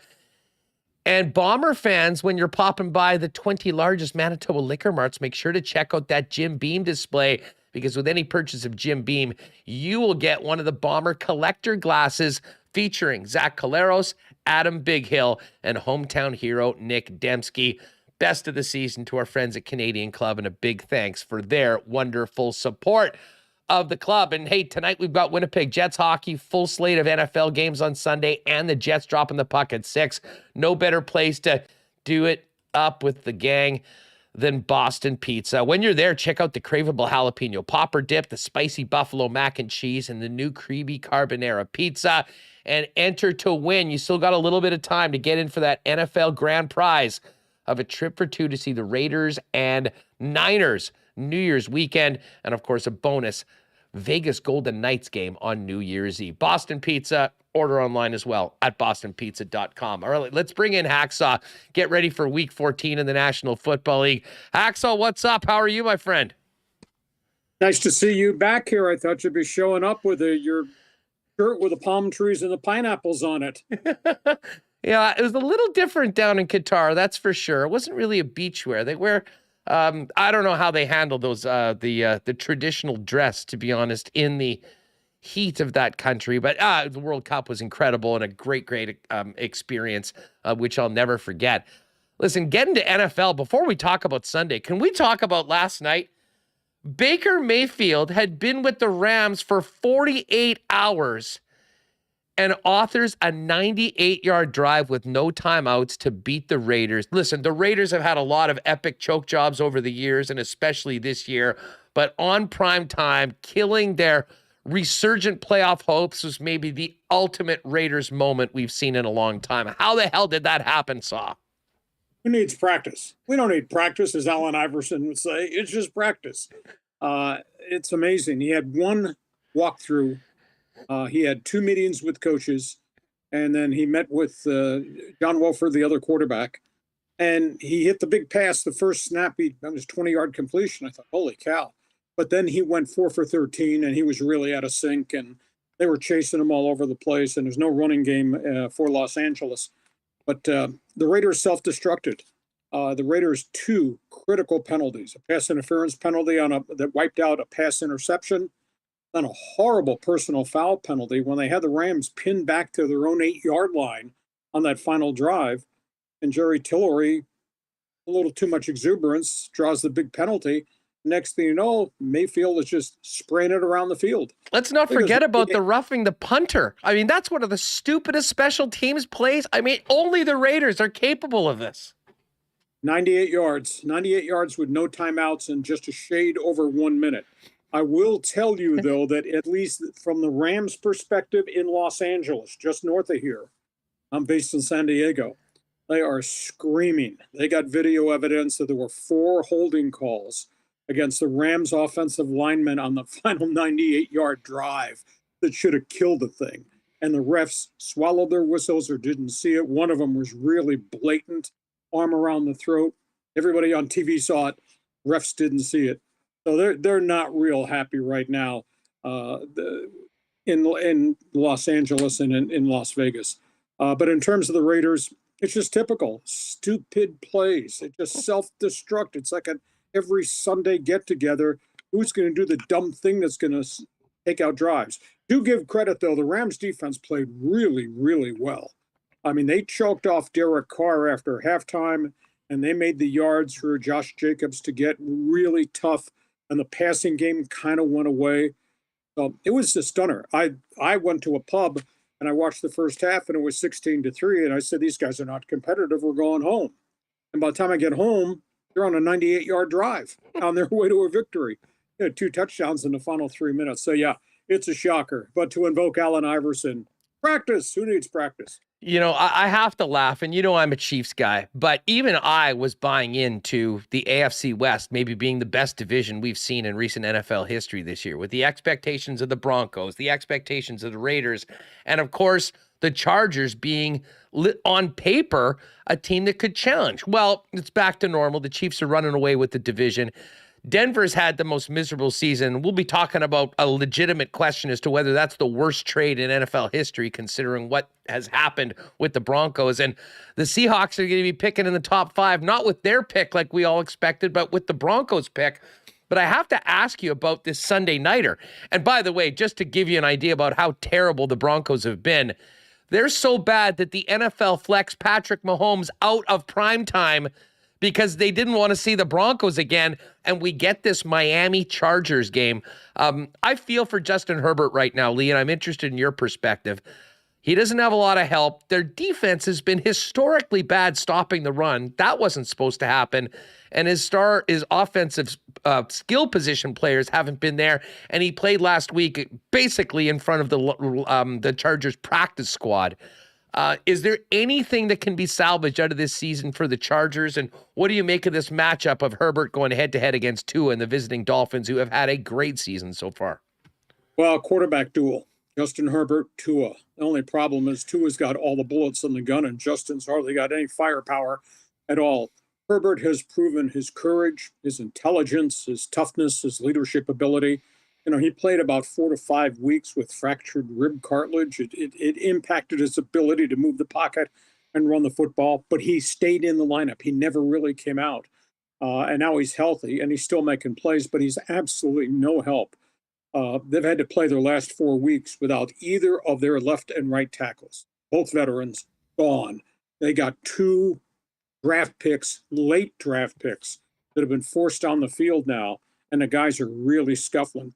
And like anything else, and Brandon Staley and I don't agree on this, you know, he continually praises, well, the kid left tackle, J.M. Salyers, has played really solid, and Forrest Sorrell, the rookie right tackle from Stanford, he's a player, and he's going to be a much better player. But at the end of the day, in the last 4 weeks, Justin Herbert's been sacked 18 times. He has taken 21 hits, and he's been pressured 41 times on passes. He's being pressured 44% of the time. He's in the pocket. He's getting killed. He's still making plays down the field. He's trying to keep him in games, but it's really hard because he's down 3 starting offensive linemen right now, and his center is not out of concussion protocol, and Corey Linsley is a huge part of the play calling at the line of scrimmage. So it's just a disaster. On paper, back in September, Hustler, that was a really good football team. They probably got a better team on injured reserve right now than they have on paper on the field. Defensively, they're just ravaged. They get 5 defensive linemen are out with significant injuries, and the last guy standing was Sebastian Joseph Day, and now he's got a sprained knee and he's not practicing, so they're in trouble. Miami, man, they're hitting on all cylinders. Tua has elevated himself from a game manager quarterback, as he was in years 1 and 2 in Miami, to a game changer. He's making all the plays down the field. Kid has thrown for 2,900 yards, and he missed 3.5 games. He's still thrown for 2,900 yards. And he's got Tyreek Hill, 96 catches, 14 yards per catch. And he's got Jalen Waddle, the young second-year guy, 56 catches, an astounding 19 yards per reception. He's got a tight end they throw to. They do play some rugged defense. So, now, unless Miami screws this up and turns the ball over, I think they're going to beat the Chargers again. And the Chargers' playoff hopes are just evaporating just because of the injuries and the fact that Justin Herbert can't do this whole thing by himself. Well, it's funny we bring up Miami because they had been so good, but they did take an L last week against the 49ers, who lost Jimmy Garoppolo for the season. And in comes Mr. Purdy, Mr. Irrelevant, the last pick in the 7th round of the 2022 draft. Now a starting quarterback for a legitimate contender in the NFC. We've got this Tampa Niners game coming up, and listen, more Houdini act from Brady, who looked like he was, and the entire team was done for the first 57 minutes of that Monday Nighter, Lee. But where does this leave the 49ers going forward? And can they continue to win games based on their defense, their running game, and not putting it on the arm of as unproven a quarterback as we have in the National Football League right now? I think you're going to see them play a bunch of field goal games because they don't want to expose Brock Purdy to having to throw against a fierce pass rush. And the problems you've got are these defensive coordinators in the last couple weeks of the season. They'll stockpile video of what Purdy can do. They'll force him into things that he can't do. And being a rookie quarterback just complicates it. They're going to have to run the football. Now, Christian McCaffrey's dinged again. He's got some knee issues. Deebo Samuel missed practice. They're a little bit nicked up now at the skill positions around Brock Purdy. But I will tell you this, their defense, they come to beat your brains out, and they will do it. They're going to play low-scoring games, I think, going forward. It'll be fascinating to see how Tom Brady holds up. Lost in all the conversation about Tom Brady and where Tampa Bay's record is, their offensive line's a mess. I mean, they're down 5 offensive linemen, and this started in preseason camp when they lost Ali Marpet, their top Pro Bowl offensive guard, and then they lost their center, and he's been in and out of the lineup, and he's not totally healthy. You just look at the offensive front of Tampa, there's just not much there, and they are dead last in running the football. Leonard Fournette's had kind of a garbage season. They're throwing it some to him, but they're not running the football at all. So an awful lot on Brady's shoulders, and now he's got to face the 49er Mean Street defense. Not going to be an easy game. I swear to you, I think it's going to be a field goal game because they got to protect Purdy also against Tampa's defense, which is all over the field. It's just, you brought up that we're just thinking about that Monday Nighter. And I mean, the way the Saints blew that game, and then 3 days later, the Raiders do it as well. I mean, it's hard to believe that you have that, the combination of the execution, the coaching decisions, everything that had to happen for both of those teams to win and for those games to happen just 72 hours apart. Composite, they'll understand. Both those are really bad football teams. I am not sold that New Orleans head coach is the right coach for that team, the guy that replaced Sean Payton. I'm not sure because he had a terrible record when he was the coach of the Raiders as a head coach. So he may be a great defensive mind and all that. I don't know that he's the right fit there. And I don't know if they'd hit the eject button on him, but they're going to hit the eject button on the guy in Denver, I'm sure. So, this head coach might get tossed in New Orleans. Josh too. McDaniels might too. I mean, especially after, he's already the all-time leader for blown double-digit leads in the second half, and he's coached 13 games. It is wild. Hey, Lee, before we go, I'm really interested in this Jets-Buffalo game. I mean, Buffalo's a 10-point favorite. I don't know how that number makes sense considering the way they played. They've lost Von Miller. And it seems like the Jets players quite pleased that Zach Wilson's no longer the starting quarterback, and they've rallied around Mike White. What do you make of this big AFC matchup of two teams that are right now in playoff spots? Well, I agree. Buffalo seems to have hit a bit of a lull, but let's be honest. They still have Josh Allen, and that's a vibrant offense. And by the way, their defense is one of the elite ones in the league. Now, they're a little bit dinged up. They got an injury problem in the secondary, got an injury problem with Matt Milano this week. Has missed all the practice. I don't think he's going to play. But, the Jets, conversely, have no offensive line, even though Mike White has thrown for a ton of yards in his starts here recently.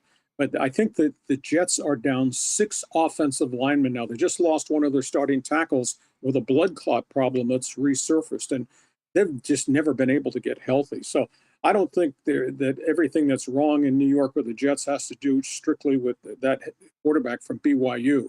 I think Zach Wilson's had just a lot of non-support around him, and they lost the running back from Iowa State, the number 1 draft pick, Breece Hall, who went out with a knee injury after a career-best game. So the Jets are limping on offense to protect the quarterback. But Mike White, I'll tell you what, he looks like a riverboat gambler out there. He seems to be kind of fun to watch. You talk about weird games. How about Detroit being favored over Minnesota? Would you explain that one to me?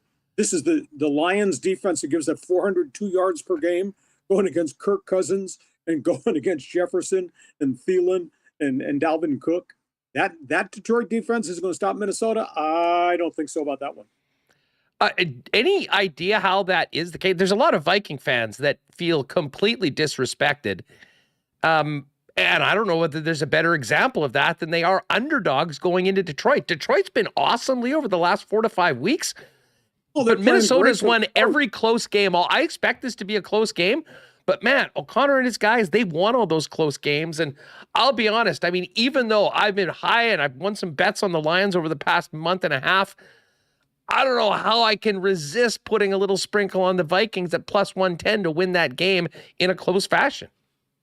Listen, if you got money to burn, money to throw away, you just came back from Qatar, you can put some of those Canadian dollars in an envelope and mail it to your San Diego correspondent.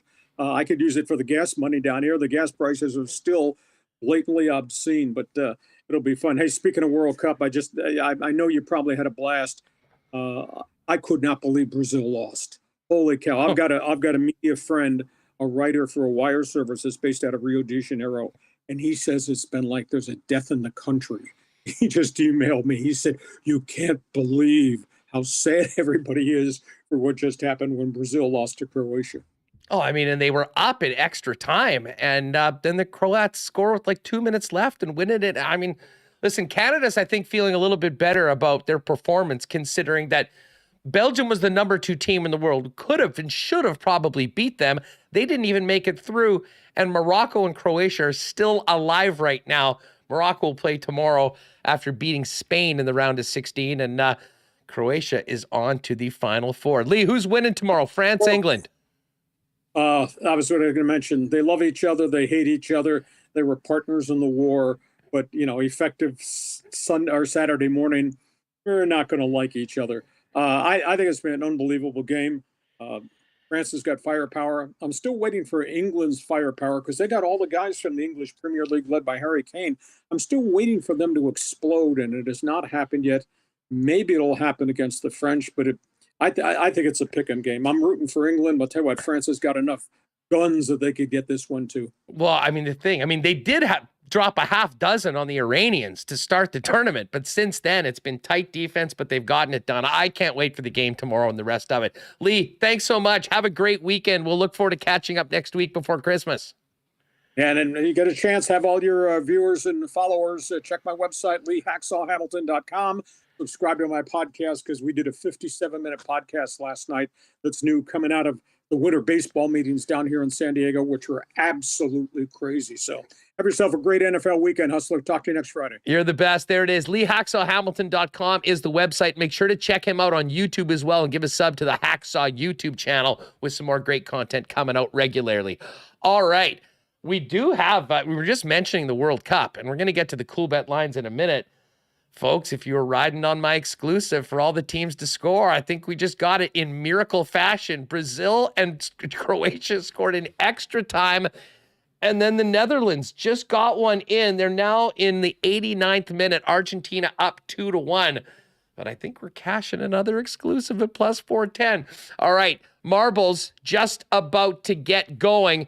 Before we do that, do have to thank our friends at the Nick and Nicky DQ group. They're great support of Winnipeg Sports Talk. It's always blizzard time in Winnipeg at the 4 Nick and Nicky DQs. DQ Niverville, DQ Northgate, DQ Polo Park, and DQ St. Anne's.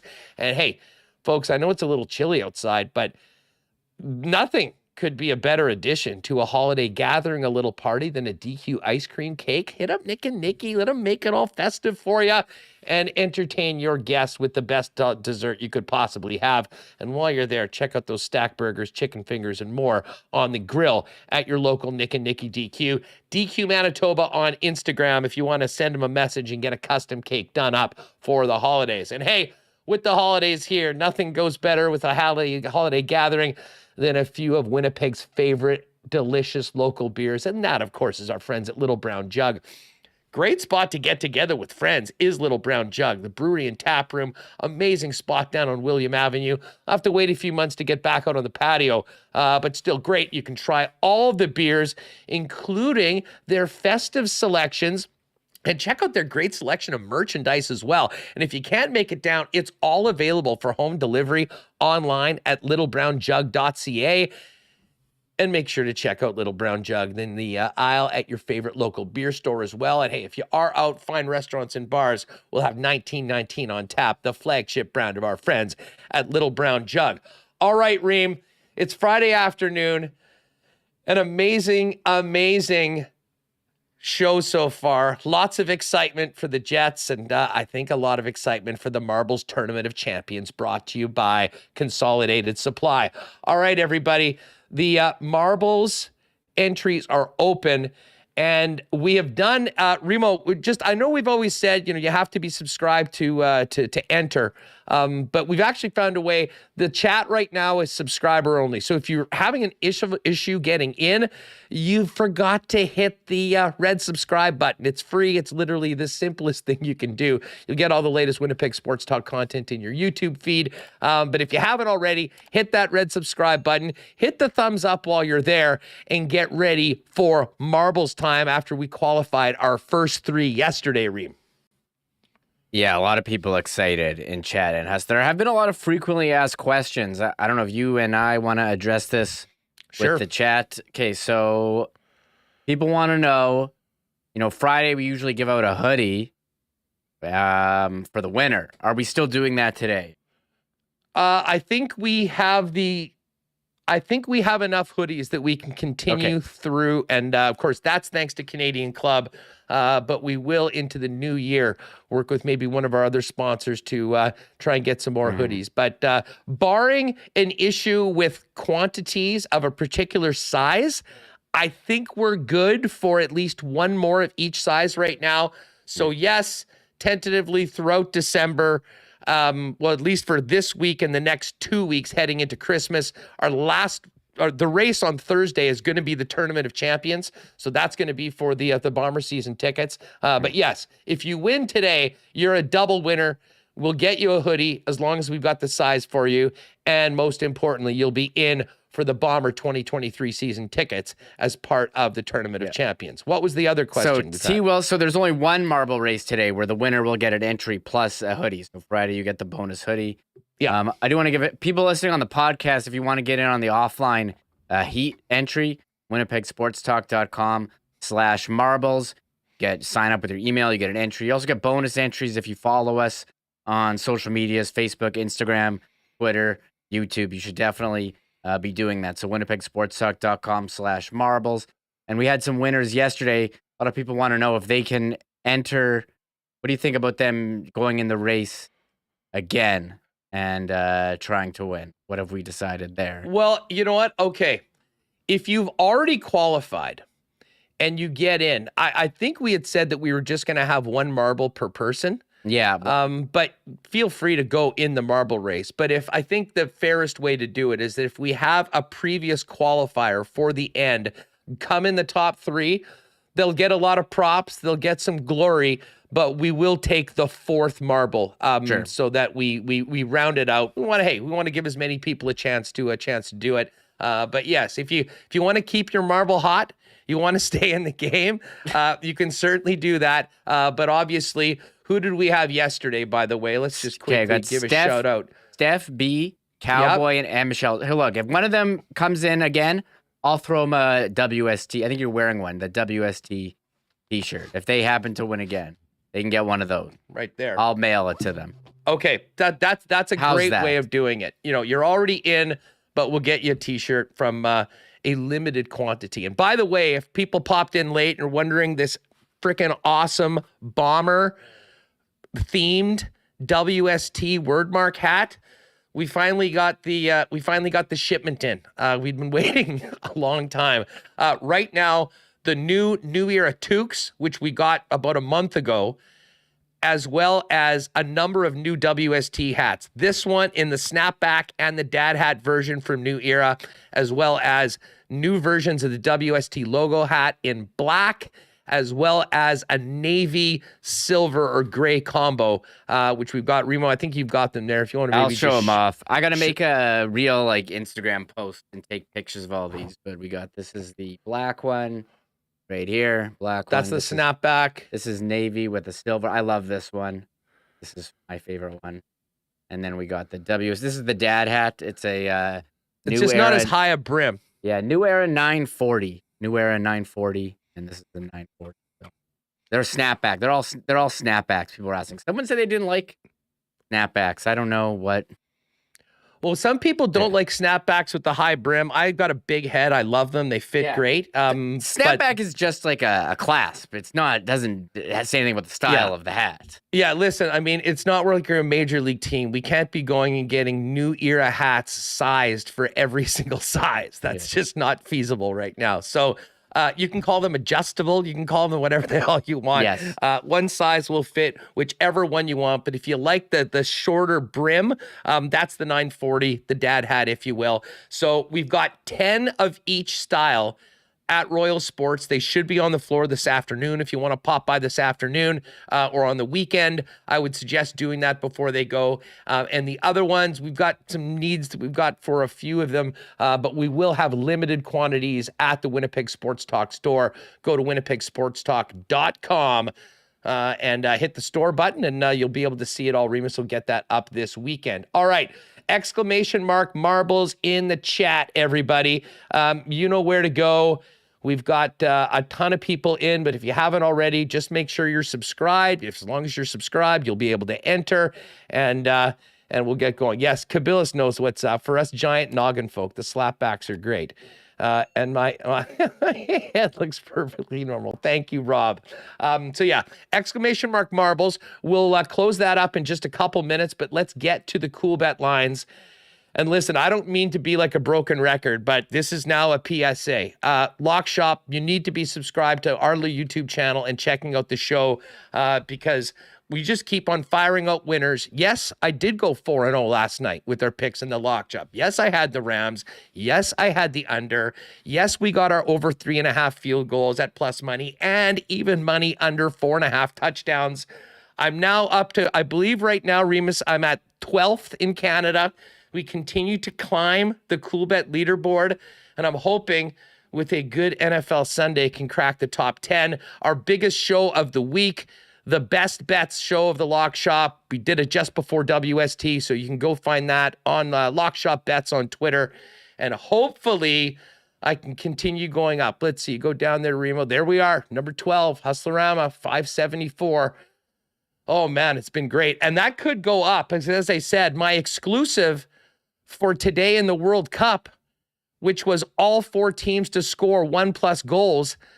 Listen, I think Coolbet's going to do a solid because I think traditionally soccer bets are in 90 minutes. But again, these are playoff games. This was extra time. It wasn't noted as regulation. So fingers crossed. I think we got another winner at plus 410. Lock Shop Partner Parlay is up as well in the exclusives. Pittsburgh to win, Seattle to win, and Tennessee -2.5. We've got that one up at 4-1 plus 400. So check it out. Quick look at the lines for tonight in the NHL. Winnipeg on the second end of back-to-backs in Chicago. Obviously, the Jets are in another class of the Blackhawks right now, but the schedule to travel means that you might get actually some good value on Winnipeg. Minus 138 right now. Chicago plus 117, and the Jets on the puck line to win by 2, plus 180. We assume that Big Save Dave's going to be in tonight. Connor Hellebuyck will get a night off after the win last night in St. Louis and be ready to go again at home against the Capitals on Sunday. Other games tonight, Buffalo, a home dog, plus 133 against the visiting Penguins. Calgary, a huge minus 265 road favorite in Columbus against the Blue Jackets, who are plus 220. These are all just to win moneyline wagers. You can find out everything else, totals and more, at coolbet.com. Devils, minus 210 at home against the Islanders. And the Kraken, an underdog on the road out east, taking on the Washington Capitals, who we'll see here on Sunday. Caps, minus 133. Jets, as we mentioned, minus 138 favorite. The Colorado Avalanche, the decimated Avalanche, a home dog again against the Rangers. Colorado plus 132, Rangers minus 156.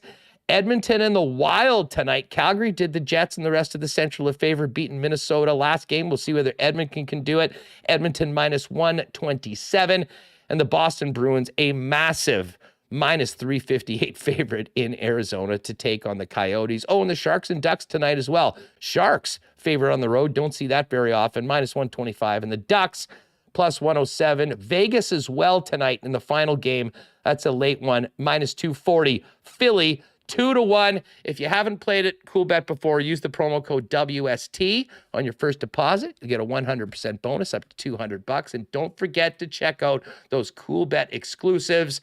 And there it is, right at the top. Lock Shot Partner Parlay came through last week with a tie, and incredible customer service from the Coolbet group. They really didn't need to honor that one, but they did. We paid it out at plus 245. So if you're looking for a nice little wager, a little bit of a juice number as well, 4-1 on Tennessee minus 2.5, Pittsburgh and Steelers both to win. All right, Remo. How are we looking? I think it's time to close the chat. Last call, exclamation mark marbles. We're going to get going. Oh my God, did Netherlands tied it up? Oh, people in the chat just tipped me off. That is crazy. It was 2-0 late in the game and the Netherlands is back. Well, it looks like we're going to have a little extra time, which will be perfect to check out after we're finished this marble race and another great day on WST. All right, CTO. Let's get these marbles going. Yeah, I'll shut it down here. I'll close it up. I'm very excited for this. We had the qualifiers. We went over all the frequently asked questions. Here, let me close this. I'm trying to chat and do the show at the same time, but I'm closing it. How many entries?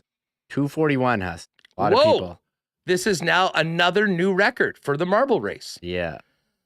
And while you do that, 241 entries. That's amazing. Again, everyone subscribed. Thank you very much for being subscribers of WST. And as we'll be mentioning throughout these next couple weeks, the big thanks has to be to Spicy, Joe, Buck, and my boys down at Consolidated Supply, who actually had the idea for maybe something special around the holidays. And man, they have put forth just maybe the best prize we could possibly have here for Winnipeg sports fans. And that is 2023 Blue Bomber season tickets. If you're just wondering how this is working, or you didn't know, we've got 12 races. We did number 1 yesterday. Number 2 is today. And for the next 2 weeks, Monday to Friday, heading into Christmas, we will be doing a marble race every day. So if you are listening on the podcast, if you can't, throw your little alarm around 2:45, which is when we'll try to open up registration, and pop in for the marble race on YouTube for your chance to win. As Remo mentioned, if you are unable to join us live, you can go to winnipegsportstalk.com/marbles and enter. We'll be getting 3 entries from there. And pay attention to the show next week. We're going to work on it. And I think we'll probably do something over on the Consolidated Supply Instagram page where you can go in, follow them, make a comment, and we'll get 3 more marbles from there. But the bottom line is the place to qualify is just before 3 p.m. every day on Winnipeg Sports Talk for the next 2 weeks. Everyone's in the chat. Great to see everyone. People are fired up for marbles. They're fired up for the Jets. The weekend's here. Holidays, things are good. And I'm fired up for a little extra time in this World Cup game, which we'll be able to watch. And who knows, maybe we'll go to penalties again. But man, what a crazy collapse by Argentina. Again, I wasn't really watching it. I've been talking to you, but you don't usually see a team score 2 quickies right at the end to put things to extra time. Remo, are you pretty much ready with the course and the contestants and everything before we give people another special surprise on WST? Yeah, they're all ready. I was gonna make sure I got the horse picked out. Okay, I got it ready to go. All right. Ben Rio, do you want to tee this up? Sure. So it's special time of year with this Tournament of Champions and Tristan Rivers. What are we calling Tristan Rivers? He's the GOAT, is what he is. Yeah. He's definitely the contributor of the year, or maybe of all time, to Winnipeg Sports Talk. We know how popular the marbles theme is, and as we've talked about all of these marble races, Tristan's been in the lab, and I have not heard this yet, but we have, I believe, a new festive version of the marble song to get us going into race number 2 of the Consolidated Supply Tournament of Champions. Yeah, I'll hit the music. I don't know if it's festive, but it's certainly different. We'll have a lot of different versions as we go. So here, I'm going to hit the music. Let's go. TRJ. It's Friday, another week of work's gone by. You deserve to treat yourself, maybe an ice cream cake or a bottle of rye. For the whole day, so lax you can't deny. Why use effort even for pleasure? Give life a try. It's time to do a marble race. No skill separated fast to words. Marble race. Just like marbles with the punctuation first. Marble race. Don't spam or you will suffer. Ulreich made marble race. Get to your mark before it's too late. Set go. Unbelievable. Yeah. Remis literally said, I'd love to get an acoustic version of it. And just like that, TRM, Tristan Rivers music comes through. Tristan, we can't thank you enough. Unbelievable. The chat's losing it. And I'm speechless, honestly. It was that good, Reem. I said, look, I love like unplugged versions and taking a rock song and doing it differently and making it acoustic. And I said, okay, let's see what we can do here. And he never got back to me until yesterday, basically. And he'd been on the DL. Yeah, he was on the DL. Hope you're feeling better, by the way. And sent that in. I'm just here, like, got my lighter going back and forth on that one. I'm listening to headphones. You can hear a really nice, like, tambourine or something in the background. Yeah, you got the lighter going. Get your cell phone out and, like, move it back and forth here. That was incredible. And look, I said they said, look, they got the demo version. They didn't want to send it to me. I'm like, hold on the demo version. We'll do a Marble Race Deluxe EP with like 12 different versions plus demos. So behind the music Marble Race. I know it's coming soon too. So WST style. All right. Well, listen, we're ready to go. We've had a new version of the Marble song from Tristan Rivers Music. The Jets are in first place. The holidays are here. We got a game tonight. We got a game on Sunday. But before we get to any of that, it is time for the second of 12 qualifying races on WST to drop the marbles for your chance to qualify to win Bomber season tickets courtesy of Consolidated Supply. Remo, why are we're going back to the main menu? I just thought maybe I loaded the wrong one, and I just want to confirm. Oh, okay. I just want to make sure. I just want to double check. We can't screw this up. There's too much at stake right now. There's too much. Okay, the 241 you can see. This is the 241 from today. Yesterday was like 220, I think. Perfect. And what's the course we're doing today? Oh, I clicked the wrong one. It's Cosmic Chaos. I meant to do this is Devil's Chaos. I want Cosmic Chaos. Tristan is here. Yeah, I showed it to Tristan in the Yes, chat. Tristan. Give him some love in the chat, everybody. Oh, sorry. Cosmic Chaos 241. All right. Here we go. We've confirmed. We've ticked all the boxes. I just we've got wanted the to make correct sure. guys. Yeah. No, I love it. I love it. Better safe than sorry. There's too much on the line. All right, folks. Friday, race number 2, Marbles Tournament of Champions. Championship race, December 30th on WST. Our top 3 qualifiers will make it through from today's race. And whoever wins, because it's Friday, we've got a hoodie for you too. Without any further ado, let's drop the marbles. 241. Good luck, everybody. Let's go. And we're off. There's a lot of marbles. The question will be, can my computer handle it? Hopefully. It looks good so far. An absolutely wild start. The biggest marble race in WST history. We hit 225 yesterday, and now 241 today. Who's coming in? Looks like Mel, Andrew Bradshaw, Bridget, Greg Friesen, Roll the Dice, Rob Mahoney, SK, Brant Batters, all in the mix right now.